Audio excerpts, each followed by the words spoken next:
The last thing Gus Bell had written on his calendar was an appointment with the dead. Nora found it 19 days before it was supposed to happen, beneath the concession counter of the condemned Bellwether Drive-In. The calendar had absorbed something sticky along one edge.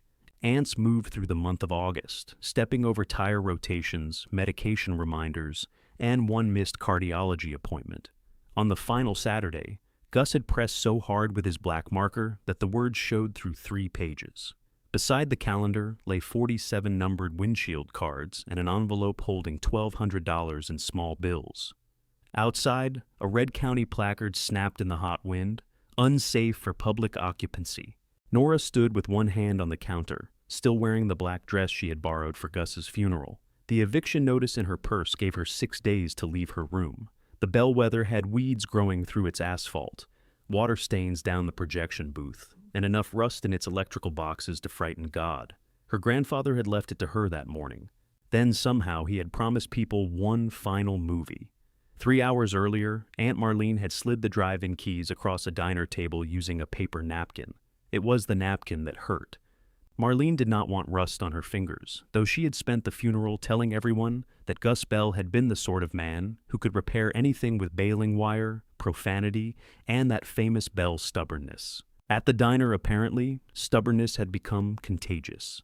"There," she said. "That takes care of the major items."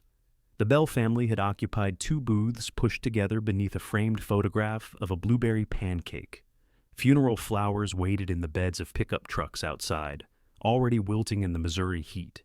Dean had loosened his tie and was eating Gus's untouched slice of coconut pie. Their mother, Evelyn, sat at the end of the table with her purse clutched against her ribs. Nora looked at the keys. One was tagged office, another said booth. A third had no label and appeared old enough to unlock a medieval dungeon. "What am I supposed to do with those?" Marlene gave a small, tired laugh. "Generally, keys are used to open things." Dean stopped chewing. Not because he disapproved of Marlene's tone, he simply sensed incoming entertainment. Nora did not pick up the ring. "The Bellwether is condemned." "Temporarily closed," Marlene corrected. "There's a red sign on it. Red gets attention. It says, 'People can't go inside.'" "Well, I wouldn't throw a party there." Dean covered a cough with his fist. Nora turned toward him. "Did you know about this?" He laid down his fork. At 32, Dean had Gus's wide shoulders and their mother's talent for looking wounded when asked a direct question. "I knew Grandpa wanted you to have the drive-in, and you wanted the duplex. I didn't say that. You moved your lawnmower into its garage last month. The duplex has a garage. Lawnmowers go in garages, Nora." It wasn't a hostile maneuver. Marlene opened a leather folder and began aligning papers that were already aligned. Gus was clear about the personal property. "Dean gets the duplex and the Ford. I get the house and contents. Evelyn will handle the remaining funds and expenses. You get the Bellwether property and everything on it." "Everything on it," Nora repeated. "You mean the collapsed fence and 3 raccoons?" "4, Dean said. "I saw another one by the dumpster." Evelyn's mouth tightened, though Nora could not tell whether she was suppressing a smile or a complaint.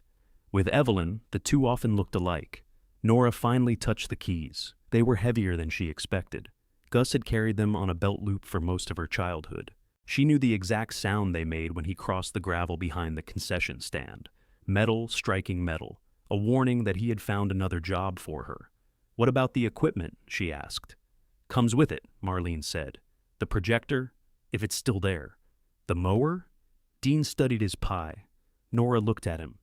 "The green mower? Grandpa said I could use it." "Use it where?" "At the duplex, so the useful equipment doesn't come with it." Marlene's papers lost their perfect alignment. "Must we do this today?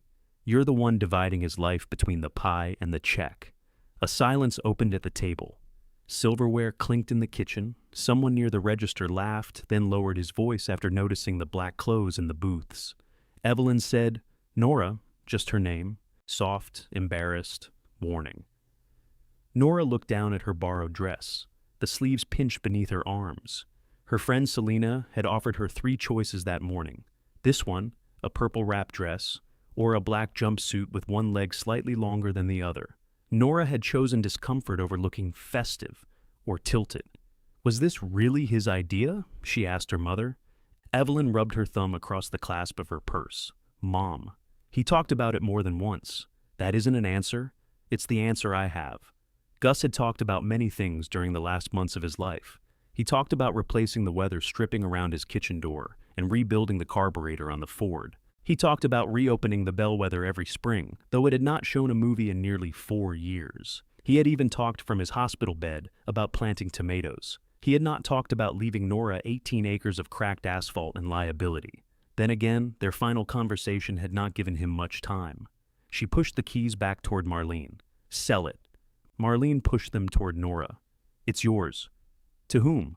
The National Association of Collapsing Screens? There's land. With a commercial structure that has to be brought up to code or torn down. I called about it last year, remember? When Gus got that second warning? Dean leaned back. You're probably looking at 50 grand for a full demolition. Nora stared at him. You've gotten estimates? Just ballpark. How helpful. I was trying to understand the situation. You understood it so well, you chose the truck. Dean's face colored. I took care of Grandpa's errands for years. I took care of Grandpa. Until you didn't. The words landed without drama. Dean did not raise his voice. He did not need to. Nora's fingers curled beneath the table. Evelyn looked toward the diner window. Marlene began putting papers into the folder, as if departure could erase the last 10 seconds. Dean's anger faded almost immediately, leaving him with the uncomfortable expression of a man who had thrown a plate and only then remembered someone would have to sweep it up. Nora, he said. I didn't mean, yes, you did. I meant you left. I know what you meant. For 10 months, Nora had driven Gus to appointments, sorted his pills, filled his freezer, washed his sheets, and listened to him accuse every doctor under 50 of having been educated by television. She had lost a maintenance job at the Riverside Motor Lodge after missing too many shifts. Gus had called the manager himself and told him he was an idiot for firing her, which had not improved her prospects. Then, 6 weeks before his death, Gus had found a brochure for an assisted living residence in Nora's bag. He called it a coward's solution. She called him an ungrateful old bully. He told her to get out. She did. He called twice the following week. Nora watched both calls ring until they stopped. By the time she was ready to answer, Dean had found Gus on the kitchen floor. Nora picked up the keys. I'll see what can be sold, she said. Dean exhaled, relieved to be back in the world of objects. I can bring the trailer over tomorrow. There's copper in the concession walls, maybe stainless counters. Those old speakers go for something online if the cones aren't shot. Tomorrow's bad. What are you doing? I'll be busy owning a condemned drive-in. Marlene gave her a pained look. Nobody did this to hurt you. It was such a precise sentence that Nora nearly admired it. Outside, heat rolled off the parking lot. She stood beside Selena's aging Buick while the others carried flowers and food containers to their vehicles. Dean came over holding Gus's framed military photograph under one arm. Hey. Nora kept sorting through the keys. I was out of line. Yes. He could be impossible. Yes. You were good to him? She looked up. Dean shifted the photograph. Gus, 21 and furious in uniform, stared out from beneath the glass. You were, Dean said. But you also can't make this place your next disaster just because you're mad at us. There it was, the apology and the knife, one in each hand. I'm only going to inventory it. Good. Smart. Don't take the mower, he said. Don't. Dean's jaw worked. Fine. Nora drove to the bellwether because she had nowhere else to go. The entrance stood a mile beyond town, where a 2-lane road curved between soybean fields and a closed tire shop. The marquee still read, See you next spring, though 3 winters had passed since anyone changed the letters. A vine had climbed the left post and threaded itself through the word spring. She parked beside the chained entrance, then remembered the 3rd key, the dungeon key, and tried it on the padlock. It opened. That annoyed her more than if it had not. The chain dropped against the metal gate with the familiar clatter of summers she had spent waving cars into rows. Gus used to stand in the entrance lane, wearing a white shirt that stayed inexplicably clean, while everyone around him sweated through theirs. Nora sold tickets from a booth with a fan that pushed hot air from one corner to another. Dean got to drive the golf cart because Gus said boys understood machinery. When Nora proved she understood it better, Gus let her repair the cart, but continued giving Dean the keys. The drive to the concession building had become a corridor through shoulder-high weeds. Dandelions grew from old speaker posts. The enormous white screen tilted forward almost imperceptibly, like a person leaning closer to hear bad news. A red placard had been nailed beside the concession doors. Nora read every line, though she already knew what it said. Unsafe stairs, unsafe wiring, structural concerns, sanitation failure, no occupancy until correction and reinspection. Someone had drawn a frowning face in the dust below the county seal. The office key opened the side door after Nora drove her shoulder into it. Hot, stale air rushed out. She stepped into the smell of fryer grease, mouse droppings, wet plaster, and grape candy syrup. The menu board still advertised popcorn for $4 and the Gus burger for $7.50. A plastic hot dog stood beneath the counter wearing sunglasses. "Glad somebody survived," Nora told it. Her voice carried through the empty building. She found a flashlight in a drawer, slapped it twice, and was mildly offended when it worked. The beam revealed cups stacked in plastic sleeves, a manual credit card imprinter, boxes of ticket rolls, and Gus's gray cardigan hanging from a hook. Nora stopped. She could see the loose thread on the cuff. She had offered to mend it. Gus said a man who had survived Korea could survive a sweater unraveling. She reached for the cardigan, then opened the cabinet beneath it instead. Inventory? That was why she had come.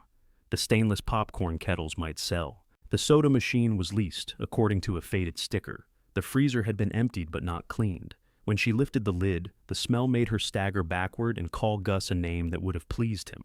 Under the main counter, she found a stack of local newspapers, a cash box, and the calendar. Nora carried it into the thin daylight near the door. The last weeks of Gus's life filled the squares in his cramped handwriting. Walter, print, call Darnell, pre-assign, confirm car club. His cardiology appointment had been crossed out. His medication reminders became check marks until, abruptly, they stopped. Then came the last Saturday of August. One last screening. Nora read it again. She found the envelope next, then the windshield cards, each hand-numbered in silver ink. A folded sheet listed names, phone numbers, vehicle counts, and payments. Gus had taken reservations. He had ordered projector lamps, cups, popcorn oil, and replacement lenses for the lot lights. At the bottom, he had written license paid in black marker. This was not one of his someday plans. Nora pulled out her phone. The building had one trembling bar of reception. She dialed the first number on the sheet, intending to explain that Gus Bell had died. The drive-in was condemned, and whatever he had promised was impossible. A man answered on the fourth ring. Walter Price. "Mr. Price, this is Nora Bell." Silence. Then the man's voice softened. Gus's Nora. Nobody had called her that in years. She looked through the dirty concession window at the leaning screen. "I found his calendar," she said. Walter let out a long breath. "Then you know." "Know what?" "That your grandfather was planning to open the gates one last time." Nora pressed the phone harder to her ear. "The county says nobody can be here. I'm aware of what the county says." "Were you helping him plan this?" "I was helping him with the print." "What print?" "The film print, Nora." She looked toward the projection booth, a square cinder-block room rising behind the concession building. One of its windows had been covered with plywood. The other reflected a white glare from the afternoon sky. "There's an actual print?" "There certainly is. I've spent 3 months cleaning it, so I hope it hasn't become imaginary." Walter Price sounded older than Nora remembered, but his irritation had aged beautifully. He had been Gus's projectionist for almost 30 years, a narrow man who wore bow ties on Saturday nights and treated every film as if he had personally negotiated its release. Nora had not seen him since the Bellwether's final regular season. "Where is it?" she asked. "In my workshop, where Gus asked me to keep it until the booth was ready." "The booth isn't ready. I'm aware of that too." "Did he tell you the building was condemned?" A pause. "He said there were corrections to be made." "Corrections." "That was his word. The stairs are rotten. The wiring has water damage. The screen could fall on somebody." "Then I imagine those are the corrections." Nora laughed once without humor. "You sound just like him." "No, Gus would have told you the screen had been leaning since 1987 and had never killed anybody. That was exactly what Gus would have said." Nora took the calendar and the reservation sheet outside. where the air smelled of dry grass and hot asphalt. I need to refund these people. Did he give you money? No. Did you pay him? I paid for a space. You're on the list? Number 1. She found Walter Price beside a careful checkmark. One vehicle, $25. I can bring your money by. I don't want it. I'm not asking if you want it, and I'm telling you, I paid to see Moon Over Mercy at the Bellwether on August 31st. The Bellwether can't show it. Then you may refund me on September 1st. Nora closed her eyes. Mr. Price. Walter. You haven't called me Mr. Price since you were 15 and I caught you using the rewind bench to repair a carburetor. You told Gus. You spilled gasoline near nitrate storage. It was a lawnmower carburetor. I didn't even have gasoline. It smelled flammable. What does flammable smell like? Trouble wearing confidence. Despite herself, she smiled.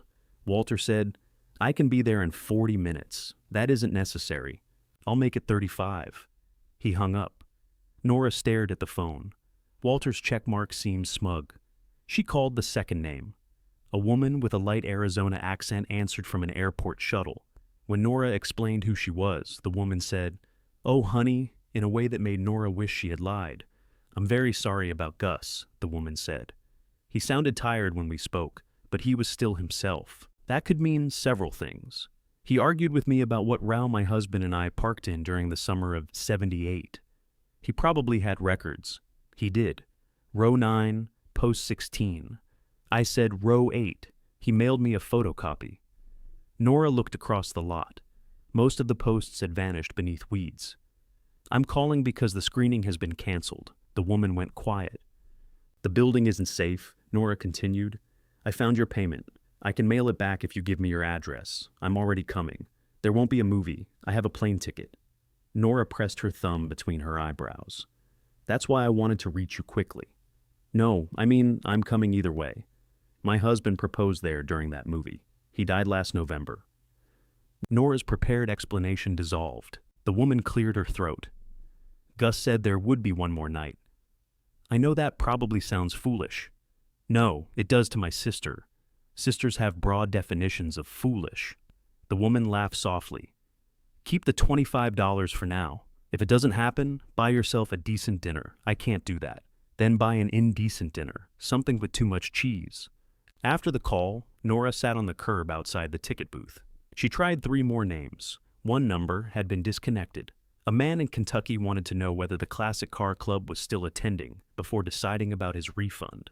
A local woman named Celia Barnes said Gus had let her into movies for free during a bad year, and $25 did not begin to settle their account. The 6th person accepted the refund. His willingness came as such a relief that Nora almost thanked him too enthusiastically. I'll put a check in the mail, she said. Cash is fine. I'm not mailing cash. I'm in town. You can drop it off. Nora looked at the condemned concession building, the weeds, and Selena's Buick, whose fuel gauge had been on empty since the funeral. A check is safer. I don't use banks. Of course you don't. What? I said, I'll bring it tomorrow. She ended the call and counted the money again. $1,200. The amounts on the reservation list totaled $1,175. 25 more had been folded separately with a note that read, Darnell, Propane. Gus had labeled everything except his intentions. A truck horn sounded at the gate. An old cream-colored Ford Ranger was waiting beside the chain. Walter leaned from the window and pointed at the padlock as though Nora had deliberately trapped him. She walked down and opened it. He parked beside the concession building, climbed out, and took nearly a minute to straighten himself. He was 76, according to the birthday Nora vaguely remembered being celebrated with a projector-shaped cake. He wore work pants, a short-sleeved blue shirt, and polished brown shoes entirely unsuited to the weeds. His white hair had thinned to a crescent around a freckled scalp. He removed a canvas tool bag from the passenger seat. You said you were bringing the print, Nora said. I said I was coming. I would not transport a cleaned 35mm print in 97-degree heat. Good afternoon to you, too. Walter stopped in front of her. His eyes traveled over her funeral dress, the smudges on her knees, and the keys in her hand. His expression changed.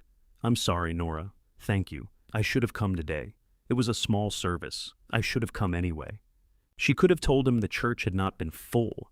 She could have described how the minister kept calling the bellwether the Bellevue, or how Dean had corrected him from the front pew, loudly enough to make Gus's coffin seem embarrassed. Instead, she held out the calendar. Walter did not look at it. "I know what he wrote.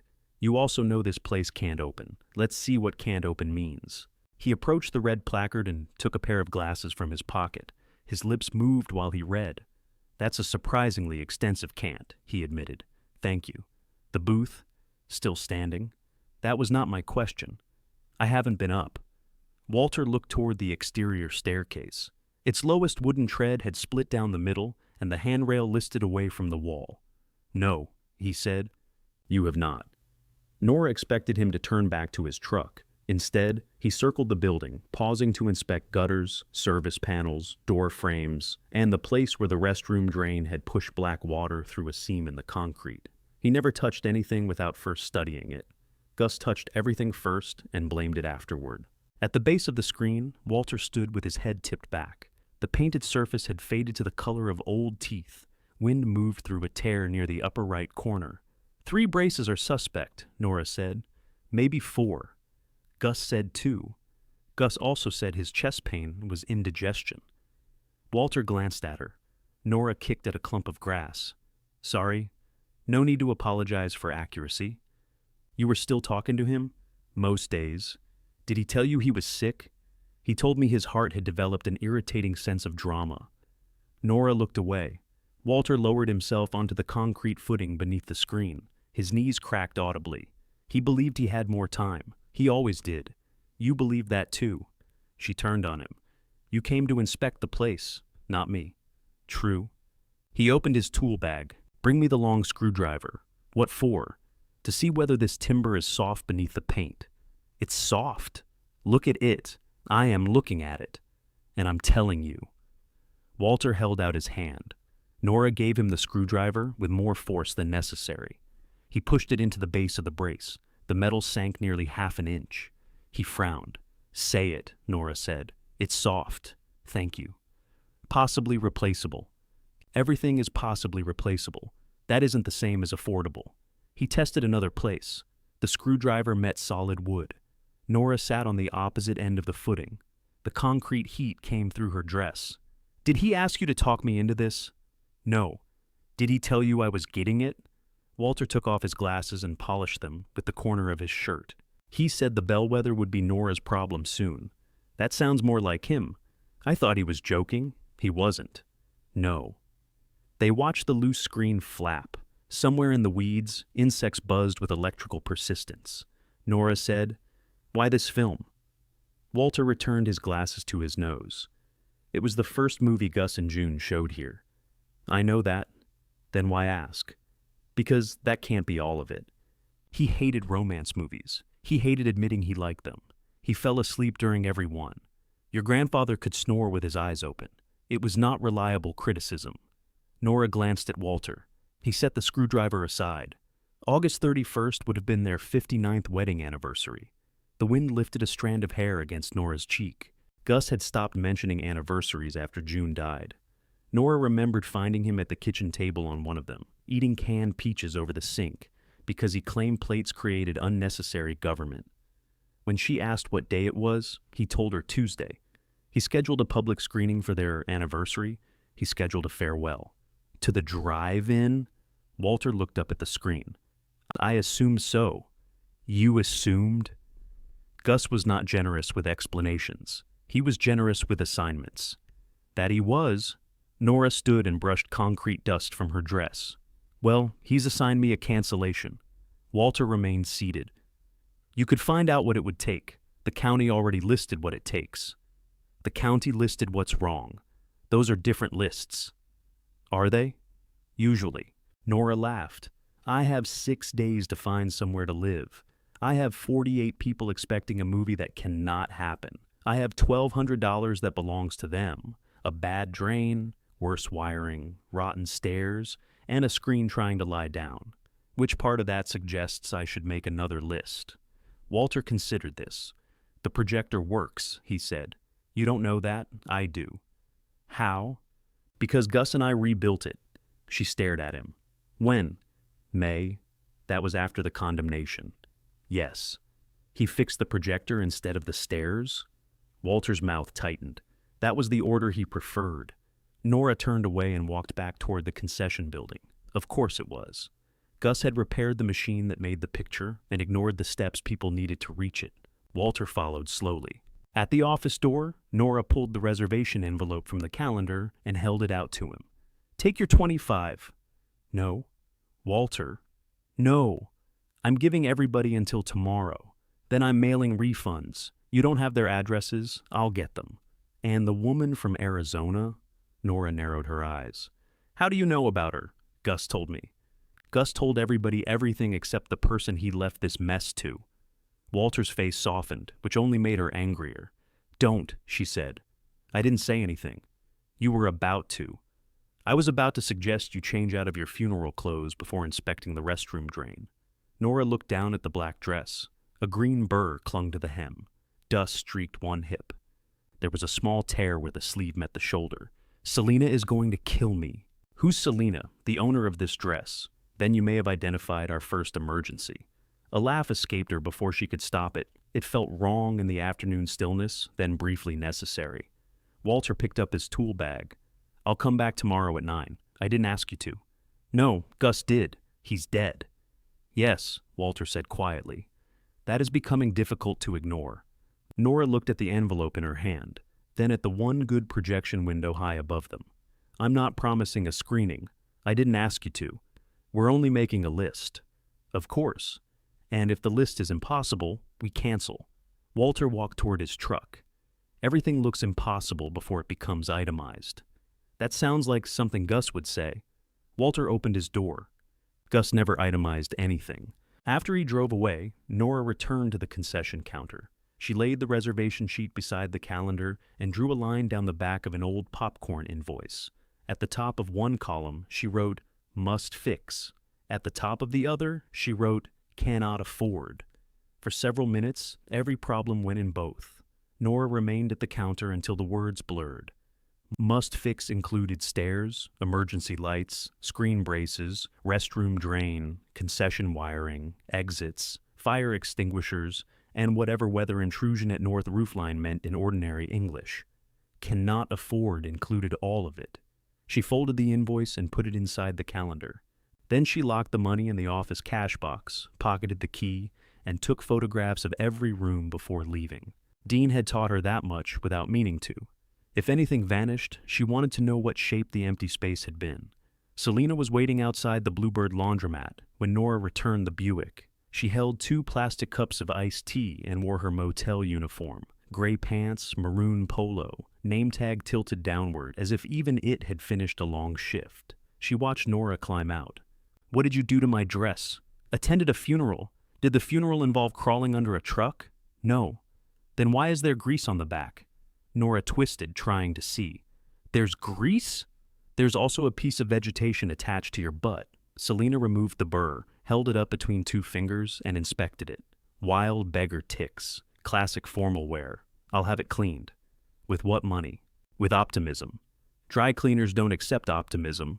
I've asked. Selena handed over one of the teas. They climbed the outside stairs to Nora's rented room above the laundromat. Warm air from the dryer vents made the metal steps feel like they were passing over an open oven. The building's new owner had taped notices to all 4 upstairs doors. Vacate by August 18th. Renovations to commence. The date had been underlined twice. Someone in room 3 had added a rude suggestion in blue ink. Selena saluted it with her cup. Public comment period is going well. Inside, Nora's room looked smaller now that she had begun packing. 2 cardboard boxes stood beside the bed. A folding table served as desk, dining table, and repair bench. Her clothes occupied one metal rack. The only decoration was an old bellwether poster for a monster movie marathon, framed with black electrical tape. Selena saw the drive-in keys when Nora dropped them on the table. Oh no. What? That is a face.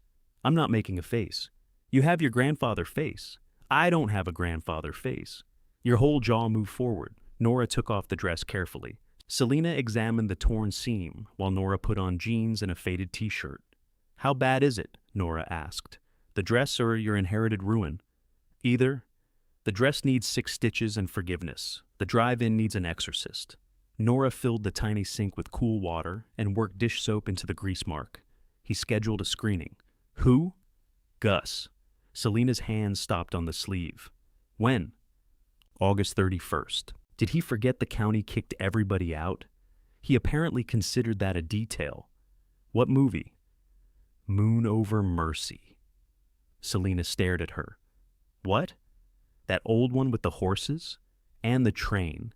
And the woman who spends the whole movie waiting for a man who looks like he smells damp? That's the one. Gus had played it during retro nights, usually paired with something louder, so the customers would not complain.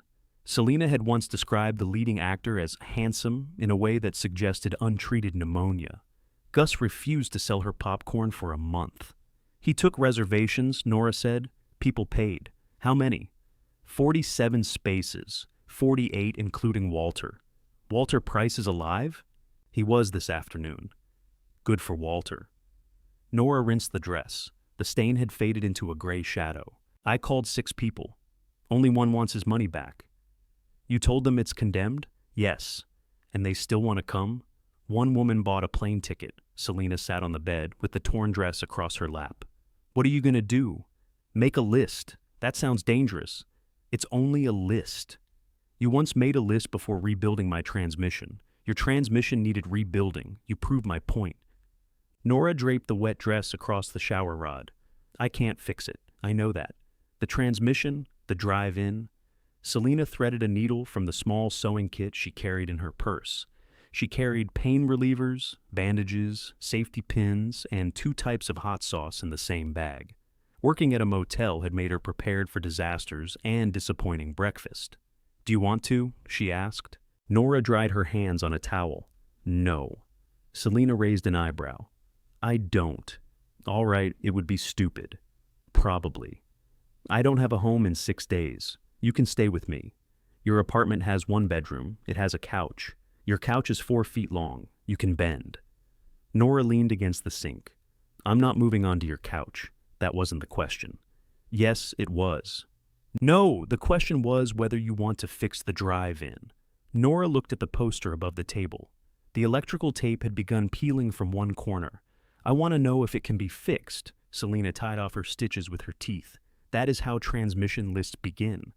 Walter arrived at 8:40 the next morning, 20 minutes earlier than promised, and appeared offended that Nora was already there. She had changed into work boots and canvas pants. Her hair was tied beneath Gus's old bellwether cap, which she had found hanging beside the cardigan. The cap smelled faintly of dust and his peppermint antacids. I brought coffee, Walter said. Then I forgive the time. He handed her a paper cup and a clipboard containing a typed inspection checklist. He had highlighted sections in 3 colors. You made this last night? I sleep poorly. So do serial killers. I imagine they have demanding schedules. Walter had also brought a short extension ladder, 2 voltage testers, a moisture meter, chalk, work gloves, and a folding cane. He tried to leave in the truck. Nora put it in the tool bag when he was not looking. They began with the stairs. The bottom 4 treads were unquestionably rotten. The upper flight had surface damage, but solid framing. Walter documented each measurement while Nora probed the wood with a screwdriver. Gus had stored treated lumber behind the maintenance shed, but only 6 boards remained usable. Enough for the treads, Nora said. Not the handrail. The handrail brackets may be salvageable, if Dean hasn't taken the socket set. They found the socket set precisely where Gus had kept it, arranged by size in a red steel case. 2 sockets were missing. Walter identified them without consulting the labels. 7/16 inch, he said. Dean. That is a confident diagnosis. He thinks putting a socket in his pocket means it belongs to him. Gus thought that about restaurants and teaspoons. He left me a whole drawer of those. Walter smiled at the clipboard. They marked damaged places with yellow chalk and moved inside. Nora shut off the main breaker before opening the first electrical panel. Gus said the water never reached this wall, Walter said. There's a tide mark 6 inches above your shoe. Gus often had an imaginative relationship with water. Corrosion covered 3 breakers. 1 wire had been wrapped in electrical tape so many times it looked bandaged. Nora stared at it. What? Walter asked. I did this. When? I was 17. It was supposed to be temporary until the replacement came.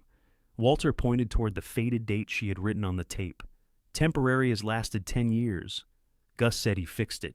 He may have considered your fix sufficient. He told me I'd done it wrong. Both things can be true to Gus. Nora removed the panel cover completely. The bus bar was worse than she expected. Not destroyed, but not something she would energize around damp concrete and a crowd. Put the concession circuits under cannot afford, she said. We need power for the booth. That panel is separate. And the lot lights, separate again. What about food? Darnell has a trailer, if he's still coming. Walter made a note. You know Darnell? Everybody knows Darnell.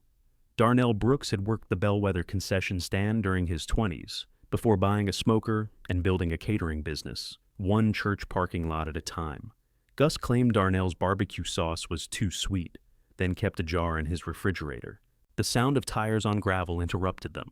A dark red food trailer came through the open gate behind a white pickup. Smokehouse lettering curled across both doors. Darnell parked carefully beside the concession building and climbed out wearing a black apron over jeans, sunglasses, and the expression of a man arriving to repossess something. He removed the sunglasses when he saw Nora. I heard you were canceling my event. I heard it became my event yesterday. I paid for propane. Your $25 is in the office. I don't want $25. I want the $300 Gus owed me for deposits. Walter became deeply interested in the clipboard. Nora looked at him. You said nobody gave him money except reservations. I said I didn't. Darnell opened the trailer's side hatch. Inside, everything shone, steel counter, clean serving bins, neatly strapped tanks, cups, napkins, pork shoulder, propane. Your grandfather ordered like we were feeding 500 people. How many was he expecting? He said a full lot. The safe section holds maybe 60 vehicles. He did not include the word safe. Nora rubbed a hand over her forehead. Did you buy all of it? Not the meat. I'm optimistic, not stupid. Then I'll refund what you spent. With which money, the reservation money, that belongs to the customers. So, does a screening that isn't going to happen? Darnell leaned against the trailer. You've decided that? The property is condemned. Walter said you're making a list. Nora turned toward Walter. Do you have a newsletter? I called Darnell because he is on Gus's calendar. Darnell nodded. Right after call Darnell, it says Priya sign. She'll be here at 11. Nora looked between them. Has everyone seen this calendar except me? No, Walter said.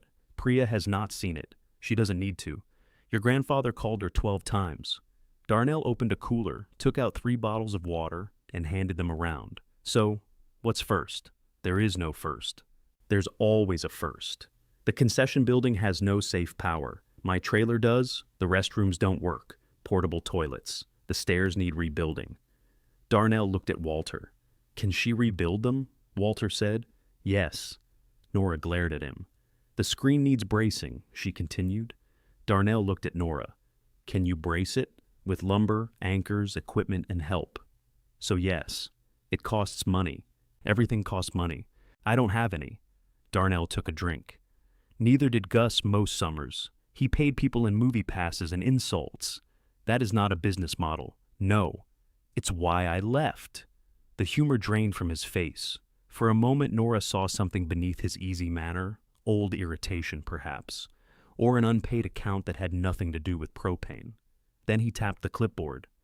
But it's also why I came back. Let's finish your list before we decide what it means. Nora wanted to tell both men to leave. Instead, she picked up the voltage tester. By 11, must fix had become 11 specific jobs instead of one impossible ruin. Cannot afford, remained beside everyone. Then a blue van rolled through the gate with paint ladders tied to its roof, and Priya Shah, signs, walls, windows, lettered by hand along the side. A woman climbed out, studied the dead marquee, and smiled. He promised me those lights still worked, she called. Nora looked up at the empty sockets. He lied. Priya shaded her eyes. Good, I hate being handed the easy ones.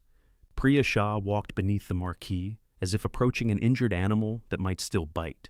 She was in her early 40s, compact and sun-browned, with a silver streak running through black hair braided over one shoulder. Paint marked her clothes in bright fingerprints. One red smear curved across the back of her hand like an unanswered question. She placed both palms against the base of the sign. "Steel sound," she said. "How can you tell?" Nora asked. "I asked it." Darnell nodded solemnly. "Very chatty sign. More useful than either of you." Priya crouched beside the access panel. "Who has the key?" Nora tried the unlabeled key. It fit. "Dungeon," she murmured. "What?" "Nothing." Inside the panel, a colony of wasps had built a gray paper nest around the timer box. Priya closed it. "The sign says, 'Come back later.'" Walter added wasps to the clipboard. "No," Nora said. "Wasps do not go under must fix." "Are they under can't afford?" Darnell asked. "They're under nature." Priya stepped backward to study the faded lettering. The bellwether name had once been deep blue. Years of sun had reduced it to a pale ghost. On the changeable board, "See you next spring," was missing half the hooks that held its plastic letters. "Gus wanted the original colors," Priya said. "Blue letters, cream field, red border. He called you 12 times about paint colors? 4 times about colors, 3 about the lettering, twice to ask if I owned scaffolding, once to complain that I didn't answer, once to apologize for complaining. That's 11. The last call was silent except for him breathing and a television game show. I don't think he meant to make it." Nora looked up at the sign. "What did you quote him?" "For the full restoration, more than he had." "Which was?" "Most amounts are more than Gus had." "I need the number," Priya named it. Nora laughed. "That was my response too," Priya said. "Then he asked what could be done for 800. Did he have 800? He said he would." Darnell made a sound in his throat. Nora looked at him. "What?" "Nothing." "What did he promise you?" 300. Walter studied the horizon. "And what did he promise, Walter?" Walter adjusted his glasses. I was not charging him. For 3 months of cleaning a film? It is work I enjoy. Was he paying for materials? He said he would. Nora turned slowly, looking from one face to the next. So Gus scheduled an event he couldn't fund, on property he couldn't legally open, with money he didn't have, and assigned the bills to the granddaughter he wasn't speaking to. Darnell lifted his water bottle. "When you say it all together, it lacks charm." Priya walked to her van and returned with a scraper. "He didn't ask me to start. He asked me to hold the date. Then you don't have to hold it. I know, I'm serious. I found $1,200 and it belongs to the people who reserve spaces. There's nothing for the sign." Priya tested a corner of peeling paint. A curl came away, revealing a richer blue underneath. "My parents had their first date here," she said. Nora waited. Priya glanced over. "That is not an argument. It's why I held the date. Everybody has a story about this place." "Yes, that doesn't buy lumber. No. Or drain pipe. No. Or a safe electrical panel." Priya slipped the scraper into her back pocket. "You want me to say memories are priceless so you can tell me the hardware store has a different policy." Nora folded her arms. "I've met angry practical women before," Priya continued. "They're rarely improved by inspirational speeches." Darnell gave Priya an approving nod. Priya ignored him. "Show me the list." They spread the popcorn invoice on a stainless counter inside the concession building. Priya read every item, then asked to see the restrooms, lot light panels, and screen supports. She took measurements without volunteering solutions. That helped. The 4 of them stood at the base of the projection stairs while Nora described the minimum she thought necessary. Replace the lower treads, reinforce the rail. Keep everyone except Nora and Walter out of the booth. Power only the booth and essential lot lights. Block off the north half of the parking area, where broken speaker posts and drainage ruts created hazards. Use Darnell's trailer instead of the concession equipment. Rent portable toilets if the existing line could not be cleared cheaply. Emergency egress? Walter asked. Cars enter through the main gate and leave through the west service lane. We cut back the weeds and mark both. Fire extinguishers? Need inspection or replacement. Screen? Nora looked at the white wall rising above them. Brace the 4 worst supports. Tension the torn corner so wind doesn't spread it. We're not restoring it. We're keeping it upright for one night. Priya took the pencil from Walter and wrote beside the list. What's that? Nora asked. Things I can do. Priya had added wayfinding signs, reflective exit markers, restricted area boards, and repaint marquee face. Labor. Labor? Nora said. I know what I charge. I can't accept free work. Then don't. Priya handed back the pencil. My trailer needs a new shore power inlet. The last electrician quoted me an amount suggesting he hates trailers. I'm not licensed. I didn't ask you to rewire a hospital. I'm asking whether you can replace an inlet. Nora knew the part. She also knew it would take less than an hour if the wiring behind it was clean. Yes. Good. Barter. The paint still costs money. I have leftovers close to the original colors. Close? Priya smiled. Now you sound like Gus. Darnell tapped the propane note against the counter. I feed whoever comes to work. That was my deal. You said Gus owed you deposits, Nora said. He does. Did. He still does until I decide otherwise. Walter wrote volunteer meals beside Darnell's name. Nora looked at the three of them. Nobody is agreeing to open. We're figuring out whether it's possible. Darnell said, You've mentioned that, because none of you are behaving like you heard me. We heard you, Priya said. You're the only one who keeps changing the sentence. Nora opened her mouth, then closed it. At noon, Darnell heated pulled pork in his trailer and served it on hamburger buns he said were too stale for customers, but too good for birds. They ate in the shade behind the concession building. Walter lowered himself onto an overturned milk crate. Priya sat cross-legged on the concrete. Nora remained standing until Darnell pointed at an empty bucket and told her she was making everyone nervous. The first volunteer arrived while Nora was eating. Celia Barnes drove through the gate in a dented silver sedan and came toward them carrying work gloves, pruning shears, and a grocery bag filled with rolls of toilet paper. She was 60 or so, broad-faced, with short gray curls and large sunglasses. Nora recognized her name from the reservation list. Gus said you needed help clearing brush, Celia announced. Nora swallowed. Gus died. I was at the funeral. Then you know he's no longer organizing this. Celia looked around at the ladders, tool bags, open panels, and Darnell's trailer. Seems rude to say that while eating his barbecue. It's my barbecue, Darnell said. Then she's eating your barbecue while Walter organizes it? I am not organizing, Walter said. Priya raised one paint-marked hand. I might be organizing. Nora stood. Mrs. Barnes, Celia. Celia, there may not be a screening, I know. Then why are you here? Celia pulled a pair of gloves from the grocery bag. Because the West Lane is full of thorn bushes whether you show a movie or not. That was how it began, without permission or a speech. Celia attacked the service lane. Priya emptied her van and sorted cans of leftover paint beneath the marquee. Darnell drove into town for ice and returned with two men who had once worked his smoker crew. Both were over 30 and complained cheerfully about unpaid labor, until Darnell threatened to feed their portions to Walter. By mid-afternoon, the West Lane had edges again. Nora spent an hour testing the separate booth service. The main disconnect was old but dry. Voltage held steady. The lot light circuit had 3 faults, 2 caused by fixtures full of rainwater and 1 by a squirrel-chewed wire. She isolated the damaged runs and energized 6 poles. The lights flickered on in daylight, weak amber bulbs glowing above the weeds. Everyone stopped. It was not impressive. 6 lights in a field at 3 in the afternoon should not have felt like anything. Celia lifted both hands anyway. Darnell whistled. Walter checked the voltage again, pretending he had not looked up. Nora switched them off. 6 lights are not a screening. No, Priya said from the ladder. There's 6 lights.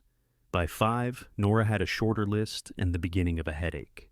She locked the cash box, photographed the work areas, and told everyone not to return until she had spoken to the county office about the required corrections. Celia said she would come at 8. You shouldn't.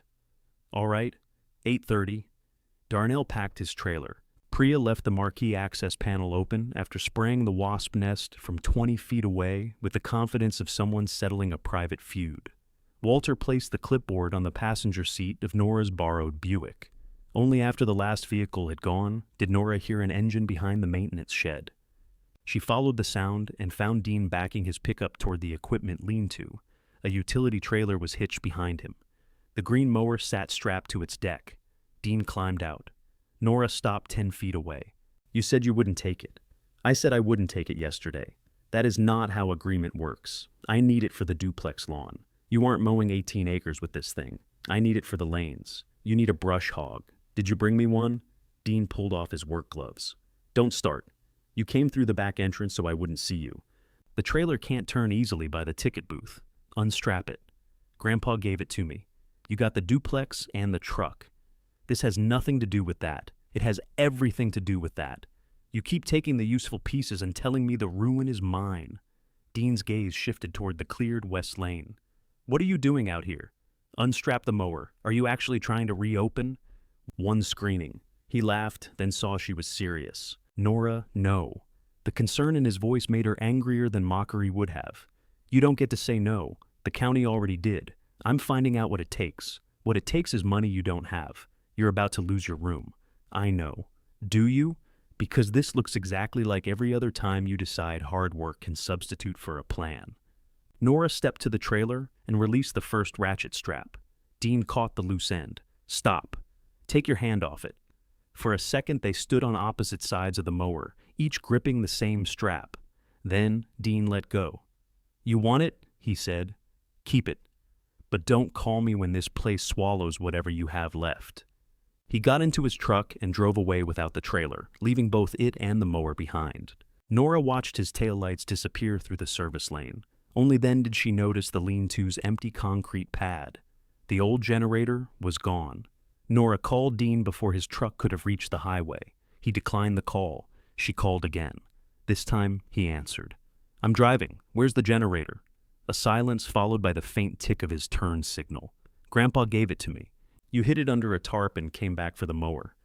"I didn't hide anything. It was covered because generators aren't supposed to sit in the rain. You took it while everyone was working out front. I picked it up this morning." "You stole it. Don't use that word." "Why? Does it sound worse than what you did?" Dean exhaled through his nose. "Gus told me I could have it last winter when the duplex lost power. He told you that you could borrow it. You weren't there. I was the one who loaded it into your truck.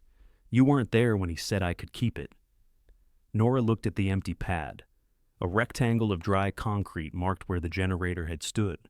"Bring it back?" "No. I need backup power for the projector." "You do not need power for an event that cannot legally happen." "Bring it back, Dean. It's at my place now." "You mean the duplex Grandpa left you?" "I mean my home." The words were not cruel exactly. That made them worse. Dean must have heard it after he said them. His voice softened. "Look, the main service at the drive-in works. That generator barely handles the well pump. It handled the projection booth 20 years ago. Last summer. Then use your main service. It's not about the generator." "I know." "No, you don't." Nora gripped the phone until the plastic case creaked. "You took the truck. You took the duplex. You took the mower until I caught you, and you took the generator while I was on the other side of the building. Then you stood there and told me I didn't have a plan. I left the mower because I made you. Keep the trailer too. Call it even. The trailer was already yours when you drove in. Fine. Then call it a gift." Nora hung up before she said something that would make the conversation easier for him to dismiss. The service lane was quiet again. Dean had left the trailer at an angle, one wheel in the weeds. Nora cranked up the tongue jack and tried to move it by hand. It rolled 6 inches before the wheel struck a rut and stopped. She kicked the tire. "That always work?" Nora spun around. Evelyn stood at the corner of the maintenance shed, holding a foil-covered casserole dish. She had changed out of her funeral clothes into loose beige pants and a blue blouse, but still wore black flats that sank slightly into the dirt. "How long have you been there?" "Long enough to see the tire win." Nora wiped her face with the back of her wrist. "Did Dean call you?" "No." "Then why are you here?" Evelyn lifted the casserole. "People brought too much food. That has never caused you to drive 10 miles into a field. I thought you might not have eaten. I had Darnell's barbecue. Of course Darnell is here." Something in the way she said his name made Nora pause. He was helping. Evelyn walked past her toward the concession building. She glanced at the cut brush, the ladders, and the open access panels. "You've started. We inspected. This doesn't look like inspecting." "What does inspecting look like?" "Less like hope." Nora followed her inside. Evelyn set the casserole on the counter and immediately took a paper napkin from a dispenser to wipe dust from her fingers. The same gesture as Marlene, though Evelyn used the napkin directly instead of protecting herself from the keys. "It's chicken and rice," she said. "The woman who made it believes paprika is spicy, so you should be safe. I'm not afraid of paprika.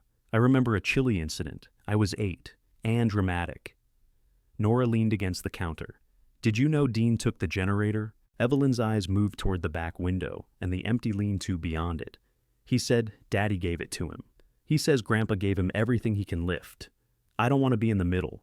You are in the middle. You helped divide the property. Marlene handled the papers. You were sitting there. Yes, Nora. I was sitting there.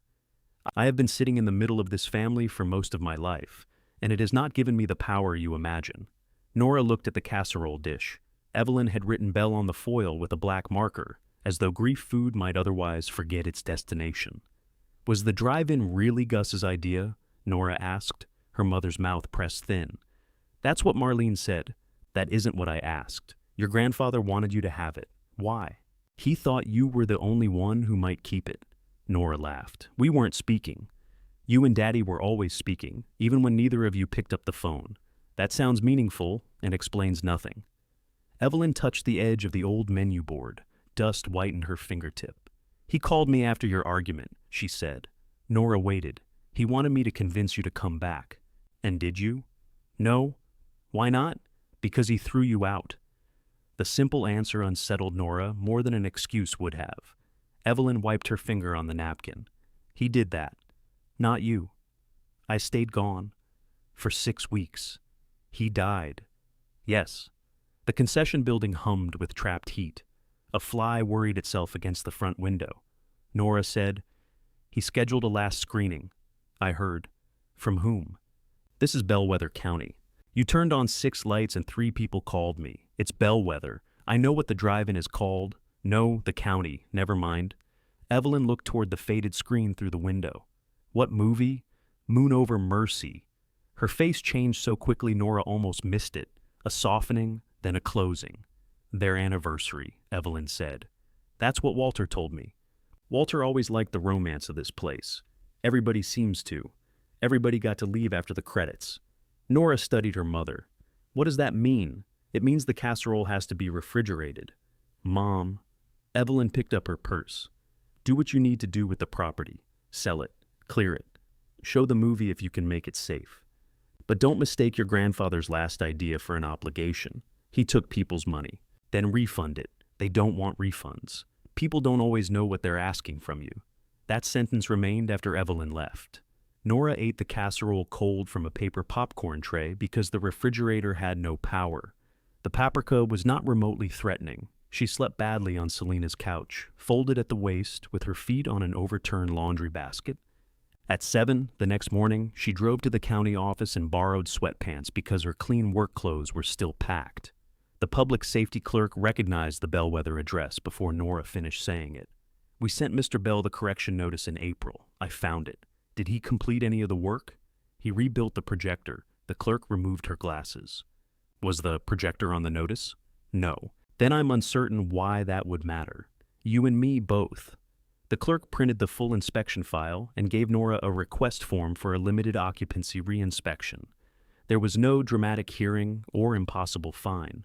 There were only photographs, measurements, deadlines, and a fee Nora could not spare. If the unsafe areas are physically closed off, the clerk explained, the inspector can assess the event area separately. That does not guarantee approval, I understand. You'll need functioning emergency lighting, clear exits, safe access to the projection booth, sanitation, fire protection, and documentation for the screen repairs. Documentation from whom? A qualified contractor or engineer? Nora felt the plan shrink. Do I need the entire screen certified? You need whatever will be above occupied space to be safe. What if I move the occupied rows farther back? The clerk considered the site map. Mark the proposed boundary. The inspector decides. When could someone come? Earliest is the 27th, 4 days before the screening. Nora paid the reinspection fee with money she had set aside for moving. Outside, she sat in the Buick and added another column to the list. Must prove. By the time she returned to the drive-in, 12 people were clearing weeds. Celia had brought friends. Darnell was serving coffee from his trailer. Walter was laying replacement treads beside the stairs. Priya had removed every loose letter from the marquee and arranged them on the ground. Nora stepped out of the car. Why are there 12 people here? Celia leaned on a rake. You said not to come before you spoke to the county. I spoke to the county. Excellent timing. Nora held up the inspection file. There's a fee, portable toilets, lumber, lighting, extinguishers, hardware, paint, and probably an engineer. We don't have a budget. Darnell pointed to a folding table near his trailer. A coffee can sat beneath a handwritten sign, Bellwether Work Fund. There were $83 and 2 hardware store gift cards inside. No, Nora said. Celia frowned. No what? No donations without records, no cash without names, no promises that this will happen. Priya handed her a notebook. Names are on the first page. Nora opened it. Every contribution had been listed, down to $6 for ice. These people paid for reservations already. Different people, Priya said. Mostly. You organized this? I let her to sign. That is organizing with paint. Walter came down the stairs, carrying a rotten tread. The upper stringers are sound. Walter, stop doing work until we know we can pay for materials. We have materials for the stairs. 6 boards. Celia's cousin had more in his barn. Nora looked around. The volunteers were adults she recognized without truly knowing. A retired nurse, 2 mechanics, a woman from the garden center, a man who had once changed oil at Gus's station. They were sweating in the morning sun because a dead man had promised them a movie. It should have felt generous. Instead, it felt like the beginning of a debt she could never repay. Priya touched Nora's arm. Come see the marquee. The faded face had been washed clean. Beneath the dirt, the old blue was brighter than Nora remembered. Priya held up 2 painted sample boards. One matched the original cream, the other was slightly warmer. Which one? I thought you had leftovers. I do. Choices can also be free. Nora chose the warmer cream. Then she unlocked the maintenance shed and found the circular saw had no battery. Dean, she said. Walter looked at the empty generator pad. I brought mine. Of course he had. By noon, the new stair treads were cut. Nora watched people carry lumber toward the booth and understood that making the list had already become a decision. At lunch, she called Selena. Do you still have the number for the pawn shop that bought your guitar? Selena was quiet. Why? Nora looked toward her Buick. Her camera bag was locked in the trunk, holding the last equipment she had kept after abandoning the idea of film work. I need lumber, she said. That camera is the only expensive thing you own. I know. Nora, the inspection is in 16 days. Selena sighed into the phone. Then she gave her the number. Selena met her outside the pawn shop before opening. Nora had not asked her to come. She had also not told her which pawn shop, but there were only 2 in town, and one had bought Selena's guitar, so the mystery had not demanded detective work. The camera bag sat between them on the hood of the Buick. You could sell the lenses separately, Selena said. That takes time. You have time. I need the lumber today. You need to compare prices. I did. For lumber, not your camera.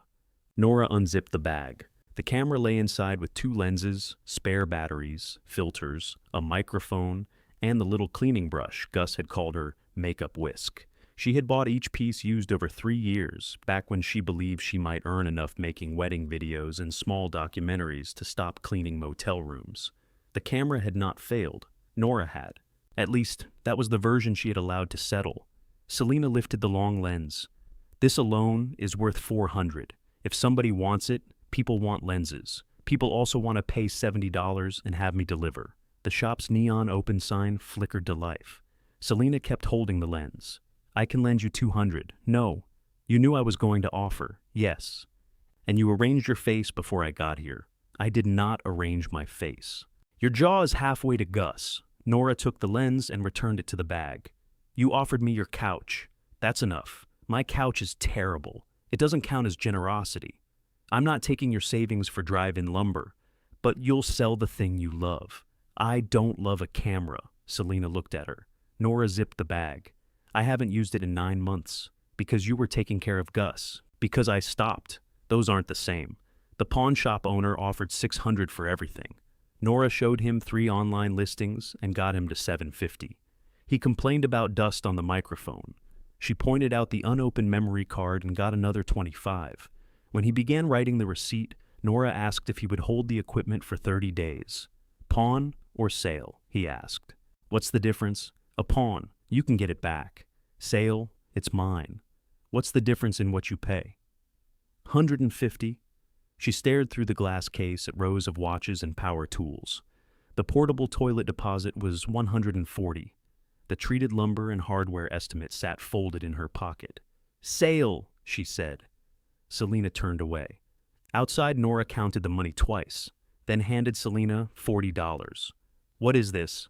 "For the dress. The dress did not cost $40. It did after I wore it into a condemned building." Selena pushed the bills back. "Buy a fire extinguisher. I need 4. Then you need $40. Nora put the money away. They stood in the sharp morning sun. Through the shop window, the owner had already carried the camera bag behind a curtain. "It was equipment," Nora said. Selena nodded. "That's all?" I didn't say anything. "You're doing the face. I have a face. Apparently everybody does, except me." At the hardware store, Nora bought enough treated lumber for the stairs and screen braces, structural screws, concrete anchors, caution tape, work lights, wire nuts, junction boxes, and a spool of cable. She paid the portable toilet deposit over the phone in the parking lot. By the time she reached the bellwether, there were $23 left. Darnell saw the truck bed and raised both eyebrows. "Rob, a contractor, sold something? What?" "Something I wasn't using." He considered asking, then did not. "Walter's in the booth." "On the old stairs?" "New lower treads are in. Nobody was supposed to climb until I checked them." "He said you'd say that." He continues to demonstrate poor judgment. The rebuilt lower flight held Nora's weight without movement. The salvage brackets had cleaned up well. Walter had reinforced the rail with a temporary post and written, "Do not lean," in black marker along its top. Nora entered the booth for the first time. Dust floated in beams of light from the projection ports. Film cans lined one wall. The twin projectors stood beneath canvas covers like animals asleep in harness. One was only a shell used for parts. The other had been cleaned until its metal housing shone. Walter removed the cover with both hands. "There," he said. Nora touched the feed reel arm. It moved smoothly. Gus had taught her to thread film in this room, though Walter had taught her why the loops mattered. Gus's method involved instructions like, "Not too tight and you'll feel when it's right." Walter drew diagrams. The projector's old motor had been replaced. Fresh wiring ran through new conduit to a separate disconnect. The sound reader had been repaired, the belts changed, the lenses cleaned. He did all this? We did. With what money? Parts from the other machine, mostly. The motor came from a theater in Kansas that converted to digital. Did he pay for it? Eventually? Nora looked at Walter. He traded a set of lobby cards. Did the theater want lobby cards? No. But Gus was exhausting. She walked around the projector. "You should have replaced the stairs before working up here." "Yes." "You could have fallen." "Yes." He knew that. Walter folded the canvas cover. "Yes." The absence of defense made her anger lose its footing. "Run it," she said. Walter opened the port shutters while Nora checked the disconnect and voltage. When he pressed the motor switch, the projector came alive with a low mechanical growl. Gears engaged. The empty take-up spindle turned. The sound filled the booth and traveled straight into Nora's chest. Walter watched the machine rather than her. It needs film under load, but it runs. It runs. For several seconds, that was enough. Work settled into a rhythm over the next 4 days. Nora arrived before 7, when the lot was still gray with dew, and stayed until the mosquitoes drove everyone beneath Darnell's trailer lights. The west service lane was cleared and graded. Priya painted reflective arrows on salvaged plywood. Celia organized tools on folding tables and developed an alarming authority over anyone who left a shovel lying in the grass. Walter completed the stair rail, then allowed Nora to test every fastener while pretending not to care. Nora repaired Priya's trailer inlet during lunch one day. The wiring behind it was clean. The whole job took 38 minutes. Priya examined the finished outlet. "You undercharged. We bartered. You undervalued your side. It was easy. Easy for you is still work." Nora wiped her hands on a rag. "Do you say things like that to everybody?" "Only women who sell cameras for lumber." Nora stopped. "Selena told Darnell," Priya said. "Darnell told me by trying not to tell me. I don't want a collection. You're not getting one." "Good. You are getting a lecture. I'll be near the screen where I can't hear you." The first 2 braces went in cleanly. A retired contractor named Lloyd agreed to inspect Nora's work and provide the documentation for the event area at a reduced rate. He rejected one anchor location because the concrete had spalled beneath the surface. Nora had to remove 6 hours of work and shift the brace 2 feet. She did it without arguing until he left, then threw a work glove hard enough to knock over a water bottle. Walter retrieved the glove.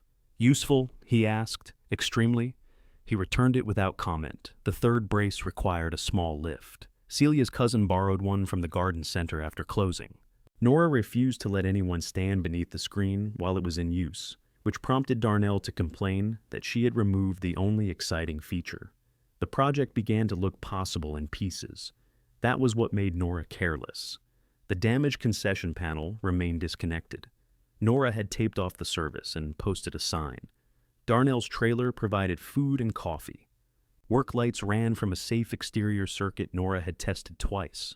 A volunteer named Mitch brought an industrial fan on the 4th afternoon. He plugged it into an old outlet behind the counter before anyone saw him. The fan turned half a rotation. Mitch shouted and jerked backward. The plug flew from his hand.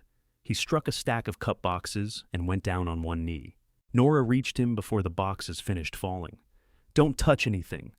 "My hand? Are you clear of the outlet?" "Yes." She grabbed his wrist only after she saw both feet on dry concrete. His palm was red around a narrow white mark.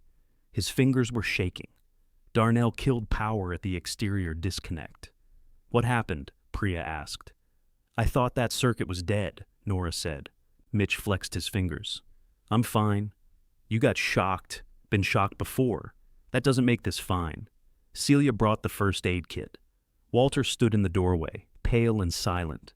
Nora traced the outlet's conduit along the wall. It should have terminated in the disconnected panel. Instead, it vanished behind a section of plywood Gus had installed after a roof leak. She removed the plywood. Behind it, an unprotected wire bridged the outlet directly into the lot light feed.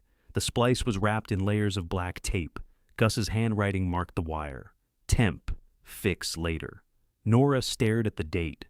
6 years earlier. Mitch refused an ambulance but agreed to let Darnell drive him to urgent care. The shock had been brief. He could move his hand. He was joking before they reached the gate. Nobody else laughed. Nora shut off power to the entire property. "The booth circuit is separate," Walter said quietly. "Everything is off. We know that circuit is safe. We thought we knew this one was dead. Nora, everybody goes home." Priya stepped closer. "We can keep clearing the lot without power. No. Work by hand. No work. Not today." Celia began gathering tools. Nora faced the volunteers. "I should have traced every outlet before anyone came inside. I didn't. That was my mistake." "It was Gus's splice," Walter said. "It's my building now." The words silenced even Darnell. After everyone left, Walter remained beside his truck. "You chose correctly," he said. Nora locked the concession door. "A man got hurt. And you stopped. After. Gus would have turned the power back on." She looked at him. "That is not praise," Walter said. Nora glanced toward the projection booth, its windows dark above them. For the first time since finding the calendar, she wondered whether honoring Gus might require refusing his last wish. Walter did not leave until Nora started the Buick. He followed her as far as the highway, his truck maintaining a respectful distance in the rearview mirror. At the turn toward town, he flashed his lights once and went the other way. Nora drove to urgent care. Mitch was sitting in the waiting room with a white bandage around his palm and Darnell beside him. The television on the wall played a home renovation show with captions. A smiling couple stared at an exposed beam, as if it had confessed something. Mitch lifted his hand when Nora entered. "Still attached." "What did they say?" "Small contact burn. Heart rhythms normal. I'm supposed to watch for numbness and avoid licking outlets." Darnell lowered the paper cup he was drinking from. The doctor did not say that last part. He was thinking it. Nora sat across from them. "I'm sorry." Mitch shifted in the plastic chair. "I'm the one who plugged into an outlet with a sign over it. The sign said, 'Panel disconnected.' It didn't say outlet live. I saw old wiring and made an assumption. You shouldn't have had to make one." Darnell rested his elbows on his knees. "He's all right. That isn't the standard." "No, it's the fact." Mitch looked at the bandage. "My wife says I'm done volunteering." "Good. Until Monday." "No." She said Monday. I said no work until I trace every circuit. Then Monday sounds optimistic. He smiled. Nora could not. At the front desk, she tried to pay his copay. Mitch refused. She argued until Darnell took her by the shoulders, turned her gently toward the door, and walked her outside. You have $23, he said. $23.40 for the dress. What dress? Never mind. Mitch has insurance. Mitch got hurt at my property. He got hurt helping because he chose to help. That doesn't make it my responsibility. It makes it shared. Nora shook off his hands. Shared responsibility is what people call something when they want the person with the least money to stop complaining. Darnell considered that. Sometimes, he said. Not this time. The lot lights at the bellwether stayed dark for 2 days. Nora worked alone. She disconnected every abandoned concession circuit physically, removed Gus's bypass, capped the feed inside a new junction box, and labeled both ends. Then she traced every outlet and fixture from source to termination. She used a continuity tester with the main power off, checking each run twice and writing the results directly on a floor plan. Walter came both mornings and remained outside. He repaired folding chairs, cleaned speaker housings, and sanded the stair rail without asking to enter. At lunch, he left a sandwich on the hood of the Buick. He did not tell Nora to turn the power back on. That restraint moved her more than reassurance would have. Priya stopped by with reflective paint and worked at the marquee. Darnell brought coffee, but no volunteers. Celia pruned weeds at the entrance where Nora could see her from the window. They had understood the boundary and found its exact edge. By the second afternoon, Nora had isolated the concession building completely. The booth service was separate and properly grounded. The 6 usable lot lights were on a dedicated safe run. She called Lloyd to inspect the new junctions and connections, paying him from the work fund, after Priya showed her the line in the notebook where 3 donors had specifically marked electrical check. Lloyd spent 2 hours trying to make the work fail. It did not. Your grandfather do any of this? He asked. The unsafe part. Then your part looks good. Nora waited until he had signed the verification sheet before restoring power to the booth and lot circuits. She left the concession dark. Walter stood beneath the nearest pole when its amber lamp came on. 6 lights, he said. 6 verified lights. Better. Nora called Mitch. You can come back if you want, she told him. Monday. It's Thursday. Time moves when you're on pain medication. You said they gave you ibuprofen. Strong ibuprofen. He promised not to plug anything into anything. That evening, Nora returned to the room above the laundromat and found her boxes stacked in the hall. The new owner had changed the lock 1 day early. Her folding table leaned against the wall beside 2 garbage bags filled with clothes. The Bellwether Monster poster lay face down on top of a box, one corner crushed. Nora tried her key anyway. Nothing. She called the number on the notice. A man answered and explained that the renovation crew needed early access. When Nora pointed out the date, he apologized without offering to return. He said he had placed all belongings safely in the hallway. One of my boxes is marked fragile. It looked fine to me. You opened it? No. Then how did it look? Ma'am, I'm not on the property. Neither am I, apparently. Selina arrived 10 minutes later in her motel uniform. She looked at the changed lock, then at Nora. Say the word. What word? The one where I kick the door. You'll break your foot. I have insurance. Mitch has insurance. Everybody has insurance except me. Selina picked up one of the garbage bags. My couch. No. My floor. No. The bathtub is almost your height. I'm not sleeping in your bathtub. Then where? Nora lifted the crushed poster. The glass had cracked diagonally through the painted monster's face. I have an office? Selina stared at her. At the condemned drive-in? The office itself isn't structurally condemned. Public occupancy is restricted. That sounded like something you practiced. It has a lock. It has mice. They mostly stay in the freezer. Nora, the power is off in the concession area, so it's safer than it was. That is not the comfort you think it is. They loaded the boxes into both cars. Selina argued the whole time, escalating from couch to bedroom, while claiming she could sleep comfortably in a recliner she did not own. Nora refused because Selina left for motel shifts before dawn, because the apartment was small, because she needed to be near the bellwether, and because accepting shelter felt too much like admitting she had none. At the drive-in, they carried everything through the office side door. The office was barely large enough for Gus's metal desk, 2 filing cabinets, and a narrow vinyl couch designed for people waiting to be scolded. Selena tested it by lying down. Her feet hung over one arm. "This is shorter than mine. I can put a chair at the end. There's a stain shaped like Illinois. I'll turn the cushion over. The other side is Indiana." Nora opened the small window. Warm night air moved in, carrying the smell of cut grass. Selena sat up. "Come home with me. I'm already here." "This is not a home." The word struck with more force than Selena intended. Nora began moving boxes beneath the desk. "It's for a few nights." "How many?" "Until the screening." "That's more than a few." "Or until the inspection fails." "Why did that sound like you're hoping it does?" Nora pushed a box too hard. It struck the back wall. "I don't know what I'm doing." "Sure you do. You've labeled it on 3 lists." "I don't mean the wiring." Selena waited. Nora sat on the couch. The vinyl creaked under her. "What if I get this open and someone else gets hurt? What if we fix everything and nobody actually comes? What if they come and all they see is a sad old screen and a movie they remembered wrong? Then they see a sad screen. I sold my camera for this. I noticed. I let people work for free. You tried very hard not to. I spent moving money on an inspection.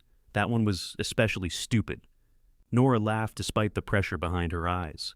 Selena nudged her shoulder. "You can stop. Everybody keeps telling me that like it's kindness. It is kindness. It's also permission. Those are allowed to look alike." After Selena left, Nora made the office livable. She turned the cushion from Illinois to Indiana, wiped the desk, and hung a sheet across the door window. She unfolded the monster poster and removed the cracked glass from its cheap frame. To make room in the lower desk drawer, she pulled out 3 accounting ledgers. The covers were labeled in Gus's block print, but the pages inside were written in a slanted blue hand Nora recognized. June Bells. Nora sat at the desk and opened the oldest ledger. It was not merely accounting. June had recorded ticket totals, food orders, weather, broken equipment, and the names of employees who needed schedule changes. Notes filled the margins. Walter's back hurting. Put him on box office Friday. Darnell short on rent. Advance him 2 shifts. Don't embarrass him. Evelyn called. Gus forgot again. Send flowers Monday. Nora read that line twice. Farther down the page, beside a terrible sales weekend, June had written, "Gus says people didn't come because of rain.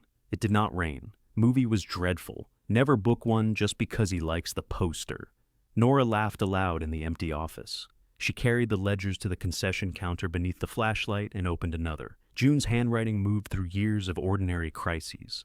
A freezer failed. A vendor raised prices. Walter threatened to quit after Gus ran a reel out of order and blamed the splice. Darnell created a sauce for loaded fries that sold out in one night. Evelyn worked the box office but asked to stop Saturdays. June had underlined that last note. Talk to Gus. On the next page, he says family does not quit on family business. 2 weeks later, Evelyn working Thursday only. Gus, angry, let him be.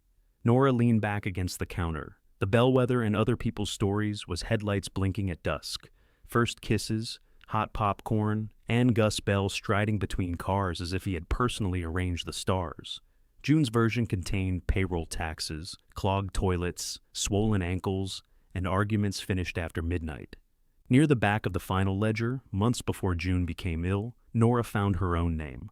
Nora repaired ticket fan, refused payment, hid $10 in her toolbox.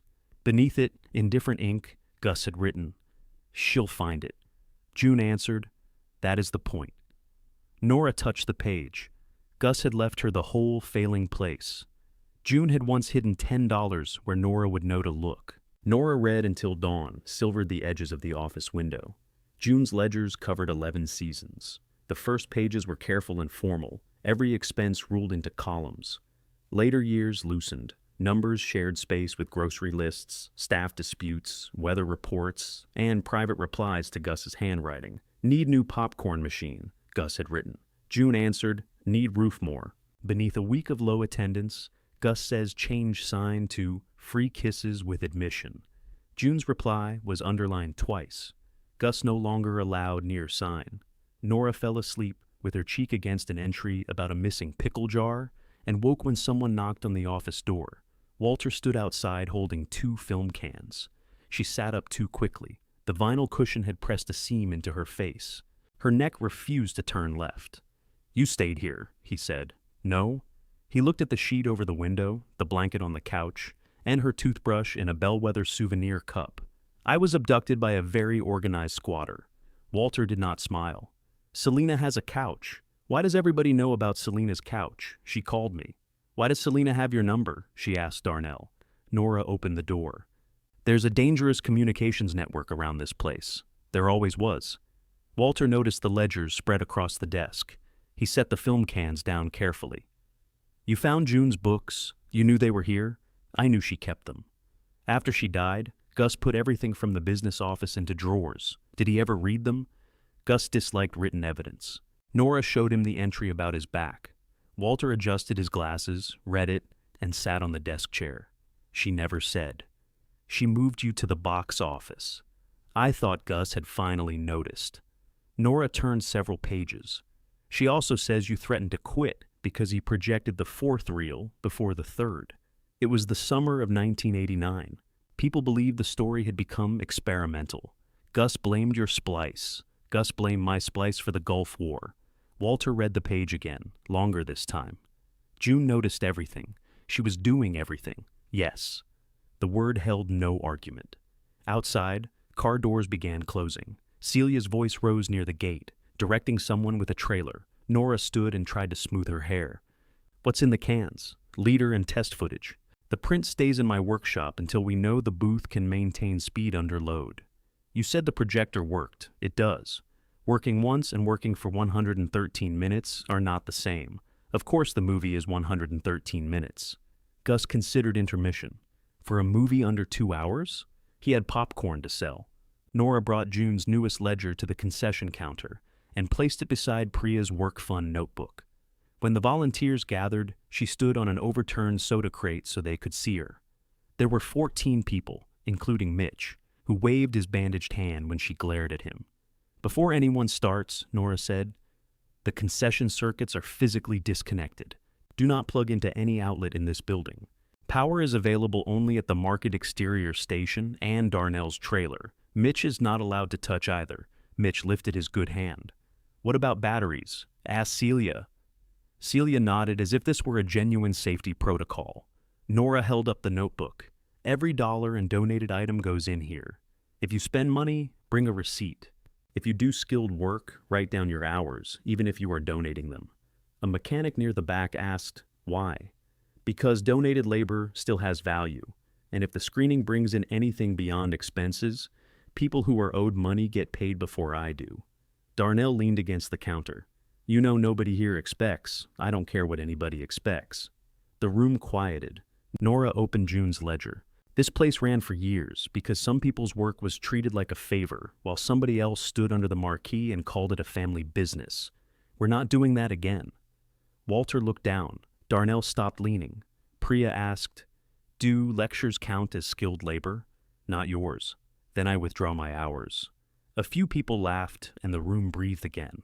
They split into crews. Celia took the lane markers. Darnell supervised the delivery of portable toilets with the seriousness of a military landing. Priya's blue and cream paint went onto the marquee in smooth new fields. Nora and Lloyd installed the third screen brace at the corrected anchor point. By noon, the screen's subtle forward lean had stopped. It still looked tired. A long tear near the top lifted and settled with the wind, and years of patched paint showed in pale rectangles. But the steel supports held. Lloyd checked each connection, took photographs, and signed the work record. "Good for the restricted rows," he said. "I wouldn't put anyone directly underneath it. I'm blocking the first 6 rows. Block 8. That cuts 20 spaces. Then you have 20 fewer spaces." Nora looked toward the reservation sheet clipped beside the work fund. Lloyd wiped his hands. "You want my name on the paper? You get my answer." She moved the boundary back 2 rows. Some reservations would have to park 2 vehicles to a space or sit in folding chairs beyond the car lanes, if that was allowed. Another problem for the list. Walter ran the projector after lunch. The booth smelled of warm oil and dust. He threaded the test footage slowly, talking through each movement, though Nora remembered most of it. Film passed from feed reel through rollers, sound head, gate, and sprockets. forming the small loops that protected it from being pulled tight. "Too much loop and it slaps," Walter said. "Too little and it tears. I remember. Memory benefits from courtesy," Gus used to say. Gus believed instruction was an attack on masculinity. Nora switched on the motor. The projector gathered speed. Walter opened the lamp housing, then the shutter. Light burst through the port and struck the blank screen outside. A cheer rose from the lot. Nora flinched. She had not known everyone was waiting. Moving images appeared on the screen. A faded advertisement for the concession stand. Animated popcorn boxes danced beside a soda cup, wearing white gloves. The film jittered, steadied, then turned backward when one reel had been spliced incorrectly years ago. A giant hot dog marched in reverse. Darnell shouted, "Still looks fresh!" Walter watched the film path, with his hands clasped behind him. Nora watched Walter. His mouth remained severe, but his eyes reflected the projection beam. The motor held speed for 20 minutes. Then the feed arm began a faint, rhythmic knock. Walter heard it before Nora. He stopped the machine and removed the cover. Bearing. Bad, dry, perhaps. Replaceable if not. How much? He named a modest amount. Nora added it to the notebook. When she came down, Priya stood beneath the marquee with a box of letters. "What are we putting up?" "Nothing yet. Paint needs the letters in place to judge spacing. We don't know if the event is happening." The sign can say that, but it lacks excitement. Nora looked through the plastic letters. Several E's were yellowed. There was only one G, and it had a crack down the middle. "One last screening," Priya suggested. Too definite. Possible last screening. Sad. Maybe movie if county agrees. Too romantic. Priya handed her the cracked G. "You need to commit to enough letters for me to finish." Nora arranged words on the gravel. The phrase looked more dangerous at ground level than it had on Gus's calendar. A horn sounded at the gate.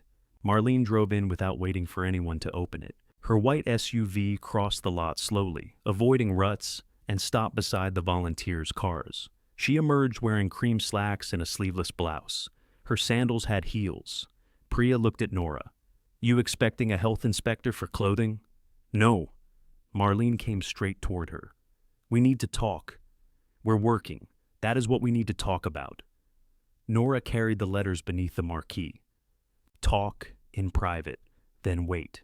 Marlene glanced at the workers. Celia was tying reflective ribbon along the restricted boundary. Walter carried tools down the new stairs. Darnell's trailer hatch was open, releasing the smell of smoked meat. "You're soliciting money," Marlene said. "I'm recording donations for an event. You are using the Bell name. It's on the sign." "You know what I mean. I rarely do." Marlene lowered her voice. "A man was injured. He had a small contact burn. We shut down, corrected the wiring, and verified the safe circuits. You allowed volunteers onto condemned property. The outdoor lot is not closed. Work areas are marked. Everyone signs in. Who is insuring this? Do you want the actual policy details, or did you come to scare me?"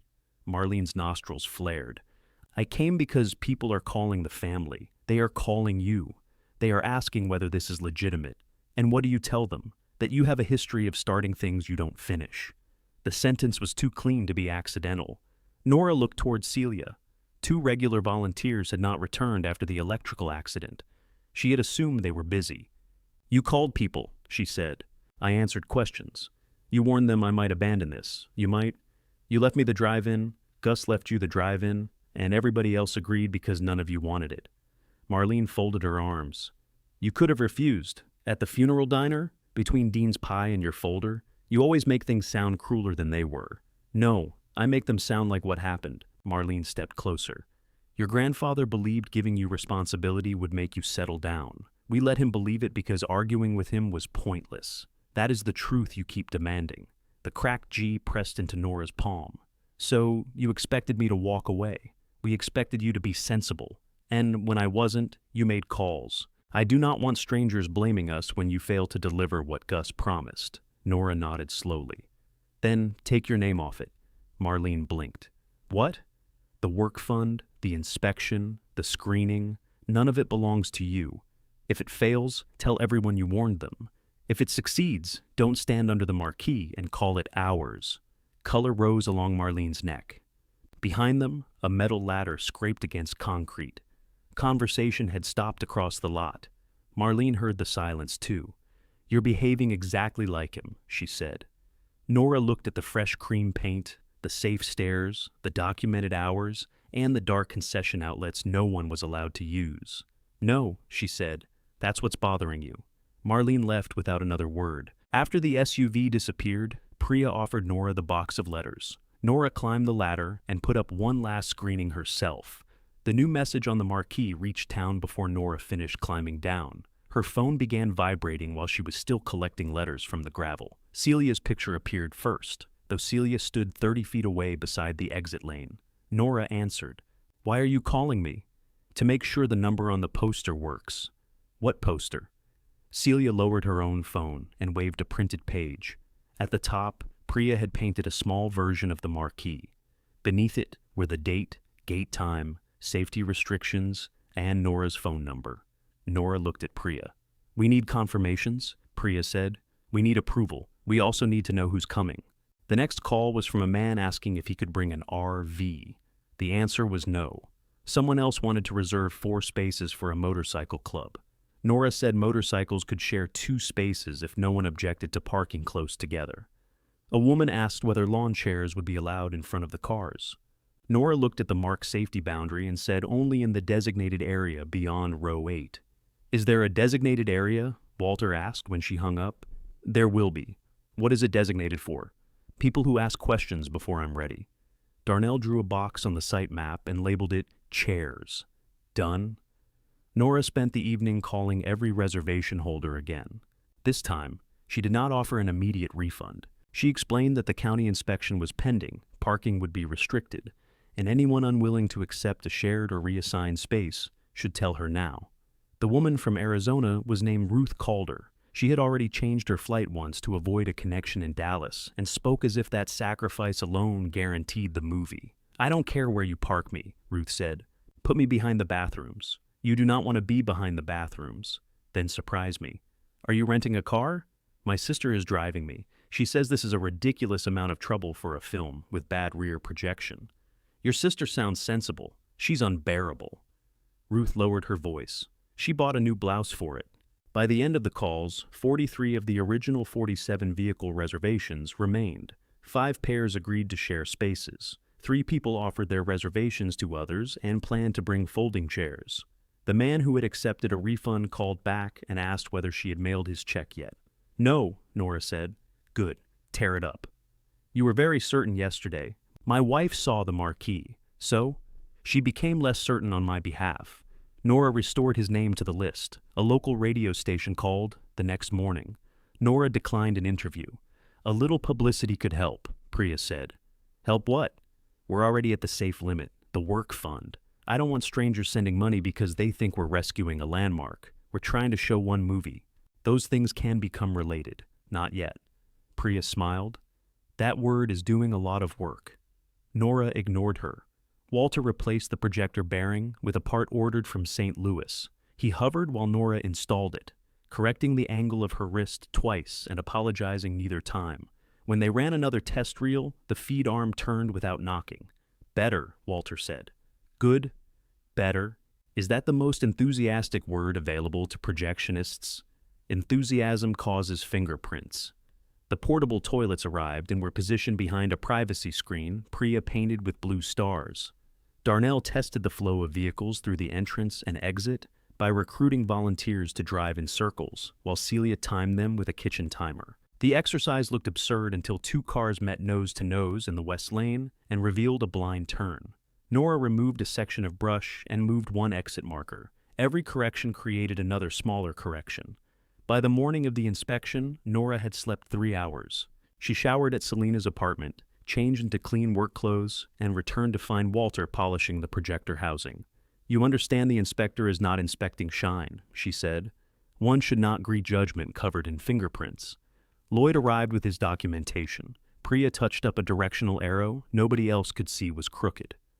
Darnell removed his trailer from the event area so the lanes remained clear. Celia appeared with a box of donuts. "No volunteers today," Nora said. "I'm not volunteering. I'm eating nervously." The county inspector drove in at 9:12 in a tan sedan and spent the first 5 minutes reviewing the site plan without leaving his car. He was younger than Nora expected, with sun-reddened ears and a clipboard protected by a clear plastic cover. He did not care that Gus had died, that Moon over Mercy opened the bellwether, or that people were flying in from Arizona. Nora appreciated him immediately. He cared about measurements. He walked the restricted boundary, checked the screen documentation, tested the stair rail, examined the booth service, and asked Nora to demonstrate the emergency lighting. She shut off the event area disconnect. 4 battery lights came on, the 5th did not. Nora stared at it. It worked last night. The inspector made a note. I tested it twice. He made another note. Do you want me to keep explaining, or is that making it worse? Usually makes it longer. Nora removed the light while he inspected the extinguishers. The battery connection had slipped loose inside the plastic housing. She tightened it and returned the unit to the wall. Later, the inspector said when she reached for the disconnect, "We'll retest all together." The booth stairs passed. The projector room's restricted occupancy of 2 people passed. The marked lanes passed after he made Nora move 1 barrel 18 inches. The portable sanitation setup passed. At the west service lane, he stopped. Tree roots had lifted a strip of old pavement near the gate. Nora had painted the rise yellow. "That's a trip hazard," he said. "It's in the vehicle lane. You mark this as pedestrian egress if cars block the main entrance." Nora looked at the site map. He was right. I can grind it, or separate the pedestrian route. With barriers, continuous and visible. Nora had enough rope and stakes, but rope at ankle height would create another hazard. Priya whispered that the garden center had interlocking plastic barricades. "How fast?" Nora asked. 20 minutes. The inspector checked his watch. "I have another appointment." Of course he did. Nora felt the entire project narrowing toward a raised strip of asphalt and 1 loose battery connection. "If we correct both today, I can return after 3. If my schedule holds. That means no approval if it doesn't. It means no approval today." He was not enjoying this. He was also not rescuing her from it. "Understood," Nora said. The moment his car left, Priya drove for the barricades. Nora retested all 5 emergency lights 6 times. Walter sanded the yellow paint from the root rise before being told it was no longer relevant, then continued because he disliked unfinished sanding. At 3:47, the tan sedan returned. The inspector walked the separated route, pulled on every barricade connection, and had Nora cut power again. 5 white lights illuminated the dark concession corridor, booth stairs, and exit path. He signed a limited event approval for the designated areas, restricted to the site plan and a maximum of 60 vehicles. "This does not reopen the structures outside those areas," he said. "I know. Any significant weather damage requires reassessment." Nora looked toward the clear blue sky. "I know. No additional structures, temporary stages, or unapproved electrical equipment. I know." He handed her the paper. The approval weighed almost nothing. Celia began crying before the inspector reached his car. Darnell lifted Nora off the ground in a hug that forced the air from her lungs. Priya rang the kitchen timer. Walter stood beneath the new stair rail and removed his glasses to clean lenses that were not dirty. Nora taped the approval inside the office window. Then she checked the corners because she did not trust tape with important things. That evening, she drove to Evelyn's house with June's ledger on the passenger seat. Her mother lived in a small brick ranch at the edge of town, the kind with trimmed hedges and a front porch too shallow for furniture. Dean's truck was not there. Nora sat in the driveway until Evelyn opened the front door and looked at her. "You can come in," she called. I wasn't sure. That is why doors have bells. Inside, the house smelled of furniture polish and the lavender sachets Evelyn placed in every closet. Nothing was out of place. Even the mail was stacked by envelope size. Nora set the ledger on the kitchen table. "I found June's books. Evelyn did not touch it. I wondered where those went." "You knew she kept them?" "She kept records of everything. She wrote about you. I assume she did." "You asked to stop working Saturdays." Evelyn opened the refrigerator. "Would you like tea?" "Why did you want to stop?" "Because I wanted Saturdays." "For what? For anything else?" She took out a glass pitcher and poured tea into 2 glasses. Nora noticed her hand tremble slightly when the ice shifted. Grandpa said, "Family didn't quit the family business," Nora said. "He said that often. June told him to let you." Evelyn set down the pitcher. Nora opened to the marked page. She noticed. My mother noticed everybody, but nobody talks about what she did. They talk about Gus opening the gates, Gus choosing the films, Gus helping people. She was running payroll and covering shifts and making sure Darnell had rent. Your grandfather was easier to remember. That isn't fair. No. The agreement stopped Nora. Evelyn sat across from her. Did you come for an apology on his behalf? I don't have one. I came to tell you the screening was approved. Her mother's gaze moved to the ledger. Congratulations. Will you come? No. Because of him? Because I spent enough nights at that place. Nora turned another page. There's an entry about repairing the screen after a windstorm. June says you sewed the lower panel. Evelyn's expression became guarded. I knew how to use the machine. What machine? Your grandmother's canvas stitcher, industrial sewing machine. Your aunt didn't want it in the farmhouse, so it's in my garage. Could it repair this screen if the fabric came down? What about a section? Nora, I'm only asking, and I'm only answering. Yes, if the material isn't rotten. Nora closed the ledger. I wish you'd tell me what happened there. You know what happened? People watched movies. That isn't what I mean. Evelyn looked toward the dark kitchen window. Your grandmother worked until she got sick. Your grandfather called work devotion because it sounded better than need. When she could no longer climb the booth stairs, he put a chair in the ticket booth so she could keep selling admissions. Did she want to? Sometimes. The answer was harder than no. Evelyn pushed the ledger back. That's what you keep missing? She loved the place. She also needed it to stop asking things from her. Nora drove back under a sky beginning to gather clouds in the west. At the bellwether, the marquee glowed for the first time in years. Priya had repaired enough sockets to outline the cream face and warm bulbs. Nora stood beneath it while wind moved through the weeds. Far beyond the screen, lightning flashed without thunder. By midnight, the first storm warning appeared on her phone. The screening was 2 days away. The wind woke Nora before the rain. It came across the lot with a low, gathering sound, pressing weeds flat in waves. The sheet over the office window lifted from the wall. Somewhere outside, metal struck metal 3 times. Nora sat up on the vinyl couch. Her phone showed 12:17 and a red weather alert. The warning covered the county until 2 in the morning. Wind gusts up to 60 miles per hour. Frequent lightning. Seek shelter away from windows. The first rain hit the concession roof like thrown gravel. Nora pulled on her boots, shut down the booth, and lot light disconnects, then called Walter. He answered with, I'm awake. Stay home. I was planning to come. Do not. The print is at your workshop. Yes, then stay with it. A flash illuminated the office. Thunder followed almost immediately. You cannot protect the screen from wind, Walter said. I know. Nora, I said I know. She hung up before he could hear that she was already outside. Rain drove sideways beneath the concession overhang. The marquee lights were dark, but lightning showed the lot in bright, broken photographs. Priya's barricades held. The portable toilets rocked slightly behind their screen.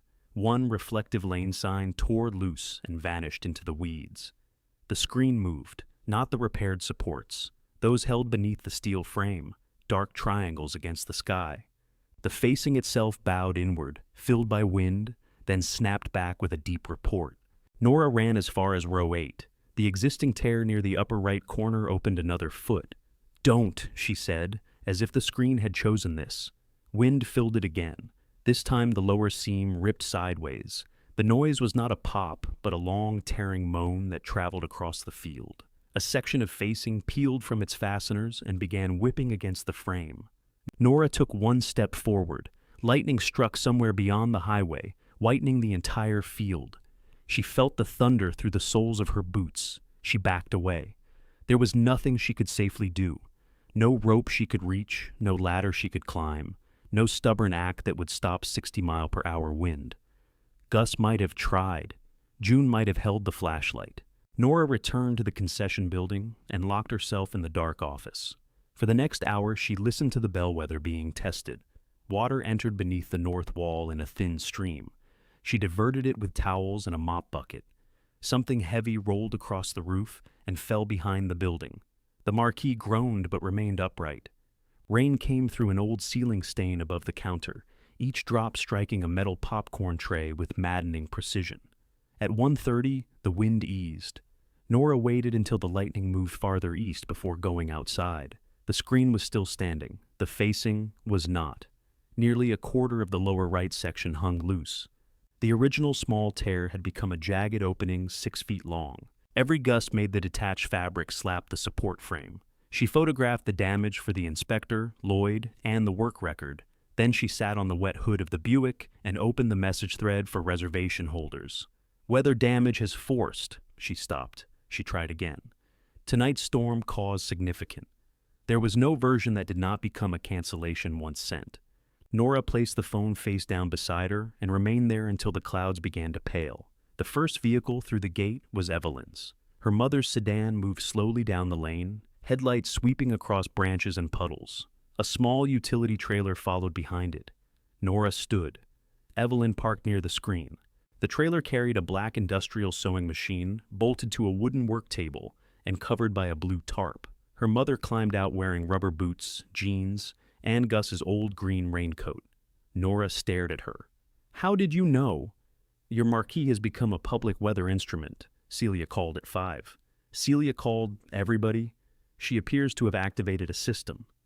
Evelyn looked up at the damaged facing. "Can it be fixed?" Nora asked. "Everything can be fixed. That's not true." "No." Evelyn removed her gloves. "But your grandfather likes saying it." Nora almost smiled. They walked to the base of the screen. The repaired braces had not shifted. One older fastener had torn from the fabric, not the frame. Evelyn touched the hanging section and rubbed the material between her fingers. "It's still sound below the tear. Can you sew it in place?" "Not safely. We bring the panel down. We don't have time to bring the whole facing down. Then we detach this section, trim the damaged edge, reinforce it with canvas, and lace it back." "Will the seam show?" "Yes." "During the movie?" "Yes." Nora looked toward the blank screen. Evelyn said, "You asked if it could be fixed, not made young." Vehicles began arriving behind them. Walter came first, then Priya, Darnell, Celia, Lloyd, and half a dozen volunteers. Nobody asked whether the screening was canceled. They spread tarps across the driest patch of asphalt, brought ladders, uncoiled ropes, and waited for Nora to tell them where to stand. She checked the weather radar. No lightning nearby, winds below 15 miles per hour. "We lower only the damaged section," she said. "Hard hats near the frame. Nobody under suspended material. Lloyd controls the lift. If the wind comes back, we stop." Darnell looked at the sewing machine. "That thing work?" Evelyn removed the tarp. "Better than you." Darnell smiled. "June's machine?" "Yes." "I thought Marlene had it." "Marlene said it was ugly." "So was Gus. We kept him." Evelyn laughed before she could stop herself. The sound surprised everyone, including her. They worked the lower section loose, one fastener at a time. The wet material was heavier than it looked. When it came down, 12 adults carried it flat across the lot and laid it on the tarps. Evelyn studied the tier, then marked a new edge with Taylor's chalk. "Your grandmother and I repaired 3 panels after the '82 storm," she said. "That one was worse." "You were how old?" Nora asked. 20. "You wanted to stop working here. I wanted to stop working every Saturday. There's a difference." Evelyn trimmed away the frayed fabric. Nora cut reinforcing strips from a roll of billboard canvas Priya had brought. The new material was brighter and smoother than the original facing. "It'll look patched," Nora said. "It is patched." Gus would have hated that. "Your grandfather painted over patches and then told people he'd replace the screen." They fed the first edge beneath the sewing machine's heavy foot. Evelyn pressed the pedal. The motor growled, and the needle drove through layers of vinyl and canvas with the steady force of a small engine. Nora supported the weight while her mother guided the seam. The work required both of them to move together. Nora could not pull too fast. Evelyn could not turn the material alone. They stitched 6 feet, stopped, rolled the completed section, and repositioned. "June taught you?" Nora asked. "She taught me on seat covers first." "Why seat covers?" "Because your grandfather bought 12 surplus theater seats with torn backs. He thought people would pay extra to sit outside their cars." "Did they?" "No." The seats filled with rain. Evelyn guided the fabric around a corner. "My mother and I worked on this machine in the apartment behind the screen. We repaired banners, awnings, uniforms, anything people brought us." "Did Gus pay her?" "He bought the machine." That's not what I asked. No. The needle hammered between them. Did she ever want to leave? Nora asked. Evelyn kept her eyes on the seam. Once a year, every February. Business was closed, the bills were due, and the whole place looked dead. She would price houses in Springfield and say we could live somewhere with neighbors. What stopped her? Sometimes Gus, sometimes money, sometimes spring. They shifted the canvas again. Did you hate him? Nora asked. Evelyn's hands paused. No. That would have been easier. He called the work devotion. He called everything devotion if he wanted a woman to do it for free. Nora looked toward the work fund table. Priya was recording donated canvas in Lloyd's hours. Darnell carried breakfast sandwiches from the trailer. Walter sat on a folding chair, sorting replacement fasteners, his cane beside him. I'm keeping records, Nora said. I told everyone skilled labor gets paid first if there's money. I heard that too. You've been talking to Celia. Everybody has been talking to Celia. Evelyn restarted the machine. You are not your grandfather, Nora. Aunt Marlene thinks I am. Marlene thinks resemblance is fate. It saves time. Nora fed the reinforced edge beneath the needle. I left him. Yes. I didn't answer. No. He might have called to apologize. Evelyn's expression was almost tender. He might have called to ask where you put his blood pressure pills. Nora laughed, then covered her mouth.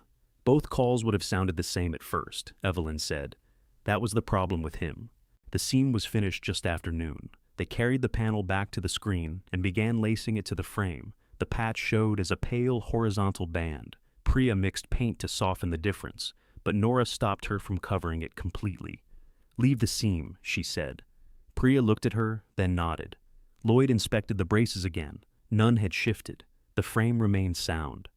The county inspector returned near 3, studied the repair documentation, measured the restricted boundary, and restored the limited approval with a warning to monitor the weather. When he drove away, nobody cheered. They were too tired. Dean arrived at 4 with the old generator in his truck bed. He parked beside the projection booth and climbed out without looking at Nora. Storm took power out near the duplex, he said. Could happen here tomorrow. Main service is underground from the road. Trees can still take the feeder. She looked at the generator. I thought Grandpa gave it to you. He did. So why is it here? Dean tightened one of the straps. You said you needed backup. You said it barely handled the well pump. I tested it. It'll run the projector and emergency lights if Darnell keeps his trailer separate. Nora waited for him to make it a loan, a gift, or a favor she would owe. He did not. I brought the half-inch socket too, he said. What about the 7/16? Couldn't find it. Check your coat pocket. Dean almost smiled. You want help unloading this or not? Together, they rolled the generator down the ramps and positioned it outside the booth's safe boundary. Dean stayed to test the transfer setup with Nora. He did not apologize. She did not forgive him. For the first time in weeks, they completed a job without keeping score aloud. At dusk, Evelyn packed June's sewing machine beneath its tarp. Nora walked her to the car. Will you come tomorrow? Her mother looked at the patch screen. I don't know. Gates open at 6. I know when gates open. Evelyn got into her car, then lowered the window. Your grandmother would have left the seam too, she said. The bellwether stood quiet after everyone went home. Its repaired screen held the last pink light of evening, the pale patch visible across one corner. Nora slept in the office with the limited approval taped above her head and woke before dawn to the sound of a car idling at the locked gate. Ruth Calder had arrived 11 hours early. Nora walked to the gate in pajamas, work boots, and Gus's cap. A blue rental car waited on the shoulder with its hazard lights blinking. Behind the wheel sat a white-haired woman wearing enormous sunglasses despite the unrisen sun. Another woman occupied the passenger seat with her arms folded. Nora opened the gate only far enough to step through. Ruth? The driver leaned across the console. I told you she'd know us. The passenger looked at Nora's pajamas. She knows because no rational person would be here. Ruth got out. She was small, brisk, and dressed for a garden party in pale trousers and a flowered blouse. Her sister emerged more slowly. This is Elaine, Ruth said. She believes the movie begins at 6 in the morning. I believe you said we had to leave the hotel before breakfast. You take too long in bathrooms. I have one face. It requires what it requires. Nora closed the gate behind her. You're 11 hours early. 10, Ruth said. Gates open at 6, then 11. Elaine gave Ruth a look of exhausted triumph. Ruth removed her sunglasses. We can wait. You can go back to the hotel. We checked out. Why? She found hair in the bathtub, Elaine said. It was not my hair. It was one hair. One is enough when it belongs to a stranger. Nora looked toward the concession office. You can park inside while we set up, but you can't enter restricted areas or walk beneath the screen. Ruth touched her arm. Honey, I came to sit in a car and look at a wall. I can manage boundaries. They parked in row 10, space 16. Gus's record said Ruth and her husband had been in row 9 for the proposal. Row 9 now fell partly within the restricted boundary. Nora had marked Ruth's assigned space one row behind it, directly in line with the center of the screen. Ruth noticed. He argued with me about the row, she said. I heard. He was right. Nora waited. Ruth smiled. Don't ever tell him. Elaine took folding chairs from the trunk. He's dead, Ruth. That is why I'm relying on Nora. They sat beside the rental car and watched the bellwether wake. Walter arrived at 7 with Moon Over Mercy packed in 7 metal cans, each secured flat in the bed of his Ranger beneath insulated blankets. He refused help carrying the first 2 upstairs, then accepted Nora's arm after his shoe caught the new bottom tread. No one saw that, she said. I saw it. You don't count. I count most. He laid the cans in order on the rewind bench. The labels were worn, handwritten titles fading beneath clear protective tape. Nora opened the first and smelled film, metal, and the faint vinegar edge of age. Easy, Walter said. I'm only looking. You look with your fingers. You train me. Yes, regrettably. They mounted the first reel and checked every guide. Walter's hands shook slightly when he threaded the film. He noticed Nora noticing and put both palms flat on the bench. Coffee, he said. You haven't had any. Precisely. Darnell brought him a cup and remained in the doorway.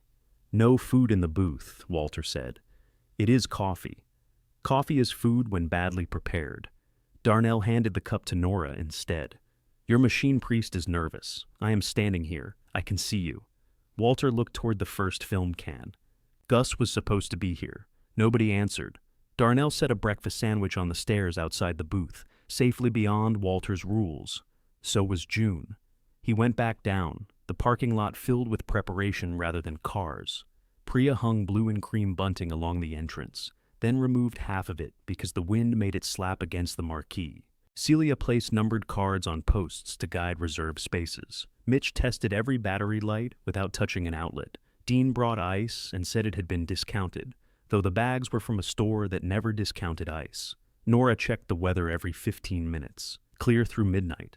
At noon, Priya called her behind the concession building. A wooden sign rested on sawhorses beneath a drop cloth. You finished it? Nora asked. I had help. Evelyn stepped from behind Priya's van, holding a small paintbrush. A blue streak marked her cheek. She appeared annoyed to have been discovered doing anything decorative. Priya lifted the cloth. June's Field. The lettering matched the marquee. Small stars curved along the border. The words, June's Field, were larger than everything else. Nora ran her thumb along the painted edge. Too much? Priya asked. No. Evelyn looked toward the office. You can still use the bellwether name alone. I don't want to. People know it. They'll learn. Her mother wiped the brush on a rag. Where are you putting it? Under the marquee. It'll need lights. 6 of them, Priya said. Verified. Nora laughed. They mounted the sign beneath the old one and covered it with cream canvas. An extension from the safe sign circuit waited beside the switch. Evelyn tested it twice. At 4, the first cars began lining up along the highway. Nora walked the entrance lane, checking reflective markers and radios. Celia handled reserved spaces. Dean managed the exit because, as Nora told him, he had proven he could leave quickly. He accepted the insult as an assignment. Walter stayed in the booth with the print. At 5:45, the line curved out of sight beyond the tire shop. Nora stood inside the gate with the numbered reservation sheet. Her hands felt cold despite the heat. If the projector failed, if the sound dropped, if a car struck a marker, if the repaired facing tore, if anyone opened the wrong door, Darnell pressed a paper tray into her hands. A small pulled pork sandwich sat inside. I can't eat. You're chewing. She realized she had taken a bite. Gates at 6, Darnell said. You have 14 minutes to be a person. I'll schedule it. He He leaned beside her. Smoke drifted from the trailer behind them. Gus promised me that job when I was 21, concession manager. I know, June wrote about it.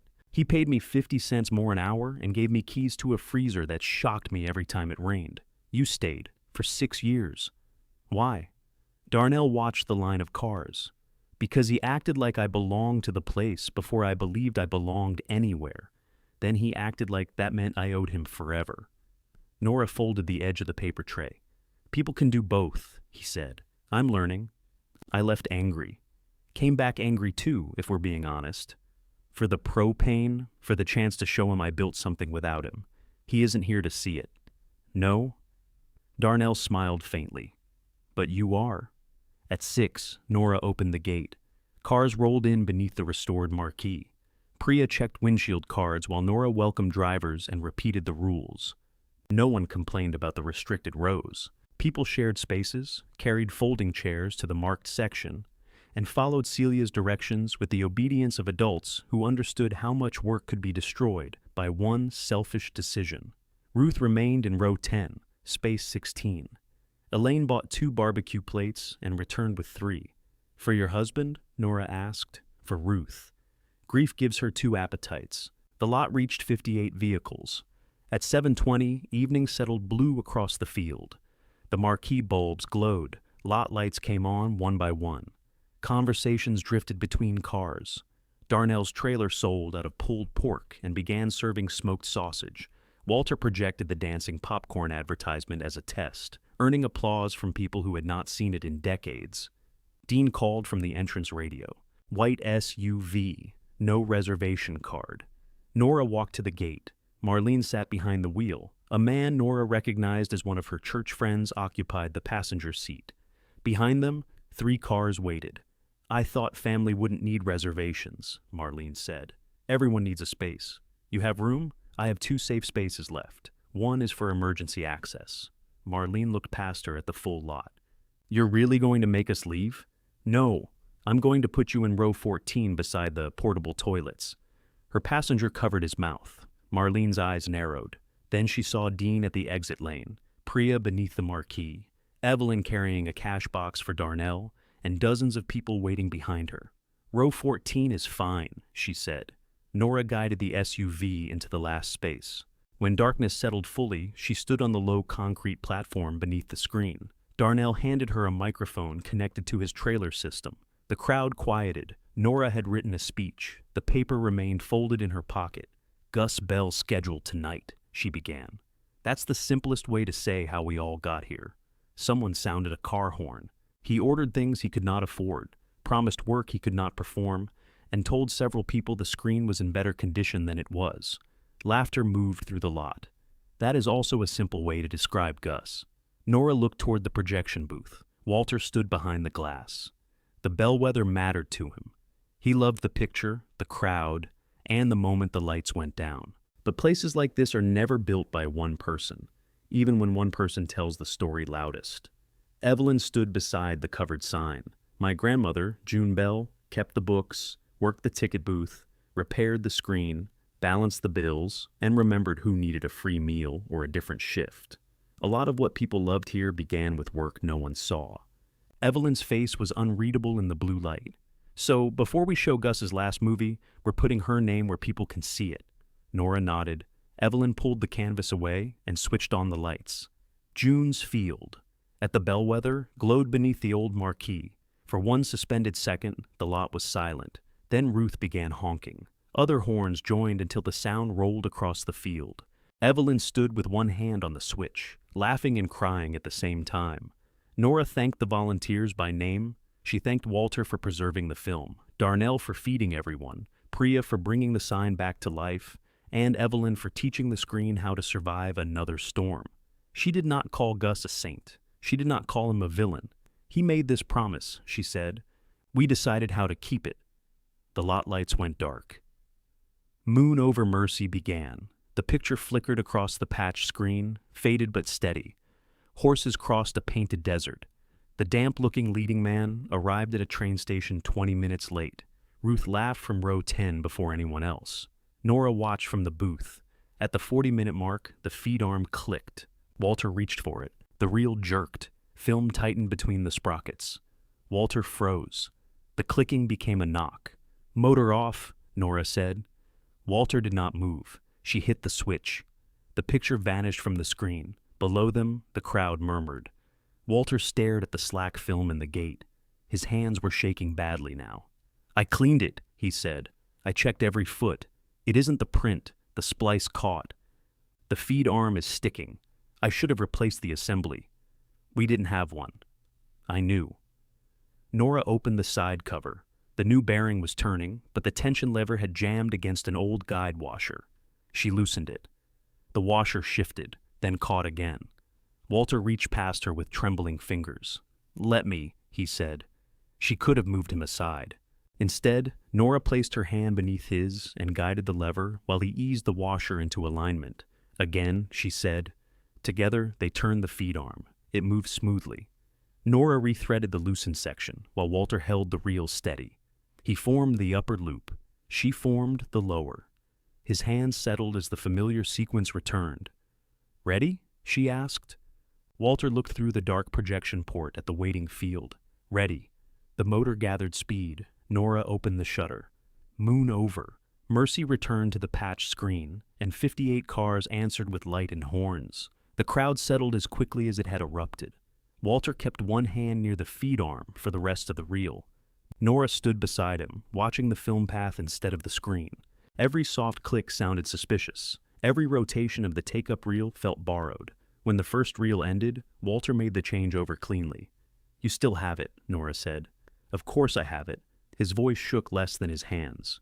The film continued through the second projector port, while Nora rewound the first reel. Below, the bellwether became what it had been before she understood bills, wiring, or resentment. Faces glowed behind windshields. Darnell served the last sausage plates by flashlight. People whispered in folding chairs. Moths gathered around the safe lot lights at the perimeter. On the patch screen, the woman who had waited at the train station finally stopped waiting. She saddled a horse and went after the life she wanted. "That is not how I remembered this movie," Nora whispered. Walter adjusted the sound. Memory cuts for time. Ruth remained in row 10 after Elaine carried their empty plates away. She sat behind the steering wheel, with one hand resting on the vacant passenger seat, watching the place where her husband had once proposed from one row closer.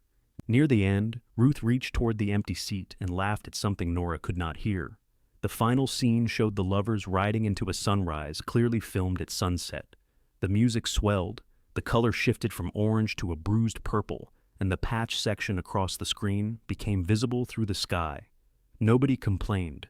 When the words "the end" appeared, the field was silent. Walter closed the shutter. For several seconds, no one moved.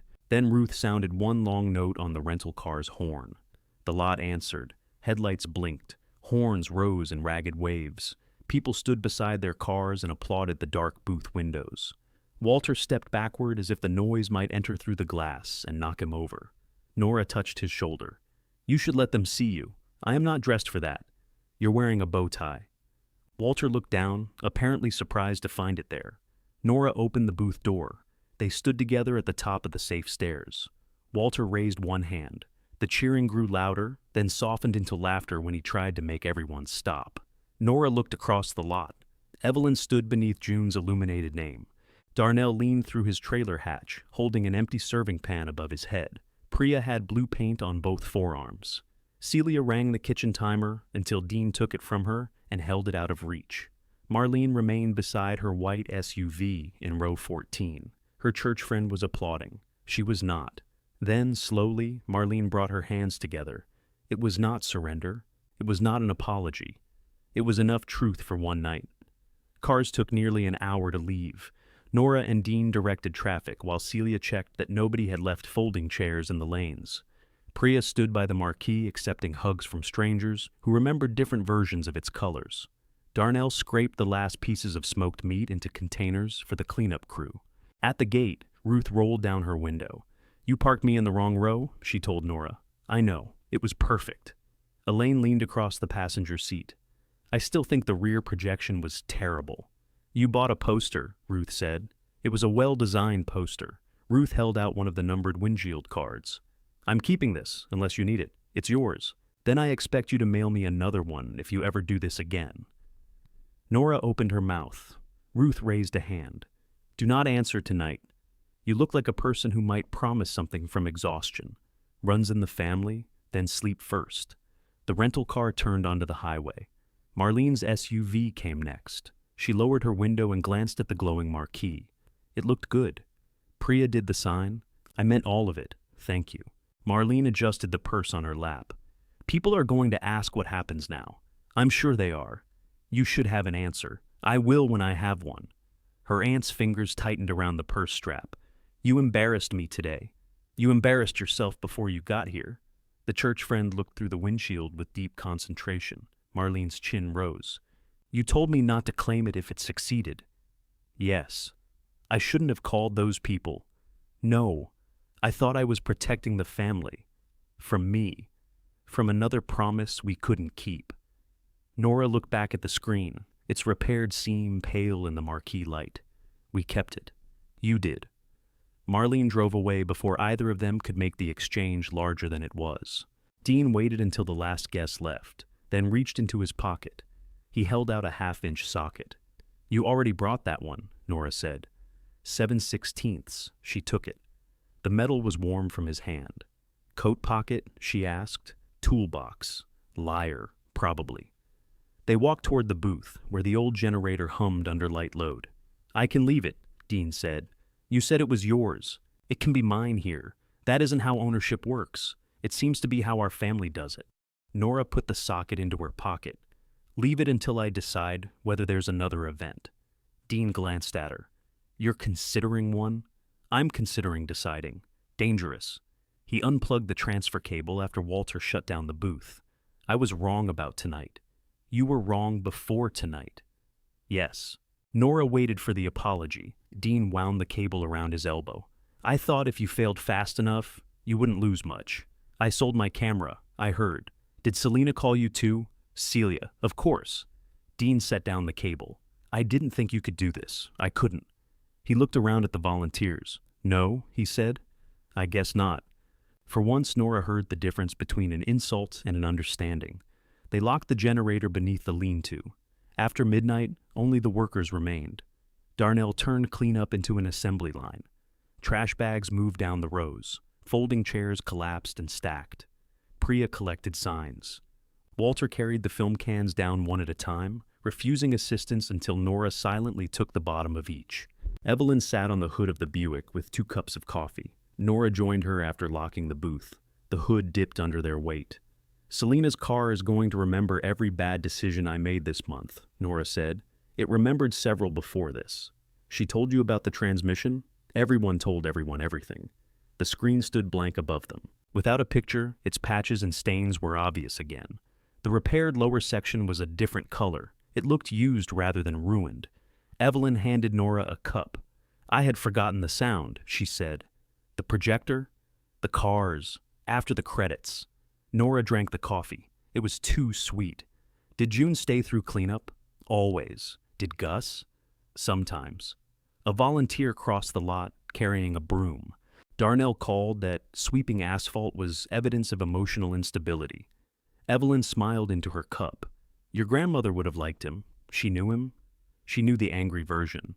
"He became funnier after he left." "People often do." They sat quietly. "I still don't forgive Daddy for some things," Evelyn said. "I know. I don't want this place to become proof that all of it was worth it. It isn't." Evelyn looked at her. Nora turned the coffee cup between her palms. "A good night doesn't pay June back. It doesn't make Gus right. It was just a good night." Her mother nodded. "That may be what I can live with," she said. From her raincoat pocket, Evelyn removed a small ring of keys. There were 4. A brass register key, an old cabinet key, a narrow silver key, and 1 tagged June in faded blue tape. "I found these with the sewing machine." Nora did not reach for them immediately. "What do they open?"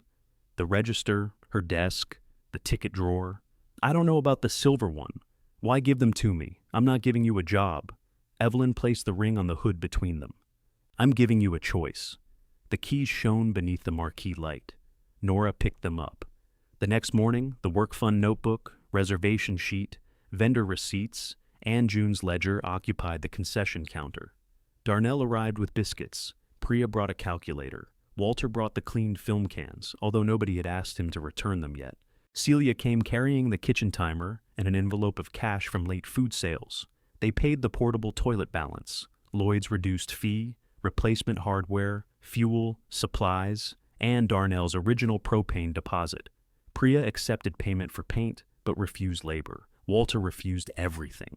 Nora reimbursed Mitch's urgent care copay after he confessed that he had lied about insurance covering all of it. When every direct expense had been counted, there was enough left to repay Nora for the lumber, inspection fee, and part of the electrical supplies. Not the camera. She wrote the remaining amount beside her name and closed the notebook. Now what? Celia asked. Now everybody goes home. Nobody moved. Darnell broke a biscuit in half. I sold out before the last reel. Bring more next time. The room went quiet. Nora looked up. That was not a promise. Priya took out a pencil. Outdoor art night. No projector required, Walter said. Projection workshops. For whom? Nora asked. Anyone who believes digital files have made them competent. Darnell pointed his biscuit at the lot. Food nights twice a month. Different trailers. Percentage goes to upkeep. Celia added, volunteer workday before each event. No, Nora said. They stopped. No more invisible work. If this continues, every job has a name, a value, and somebody responsible for it. I am not becoming Gus with better hair. Debatable, Darnell said, and I'm not living in the office. Selina appeared in the doorway holding Nora's blanket. Correct, she said. You are sleeping on my couch until you find a room that does not have mice or a public occupancy restriction. Nora looked at her. Selina held up one finger. This is not a discussion. I already moved the laundry basket for your feet. For the first time, accepting did not feel like surrender. All right, Nora said. Selina lowered her finger. That was disturbingly easy. Nora opened the calendar beneath the counter. Gus's words still showed through the August page. One last screening. She drew a line through last. On the first Saturday in October, she wrote, Priya Outdoor Art Night. Below it, in smaller letters, she added, Gates at 6.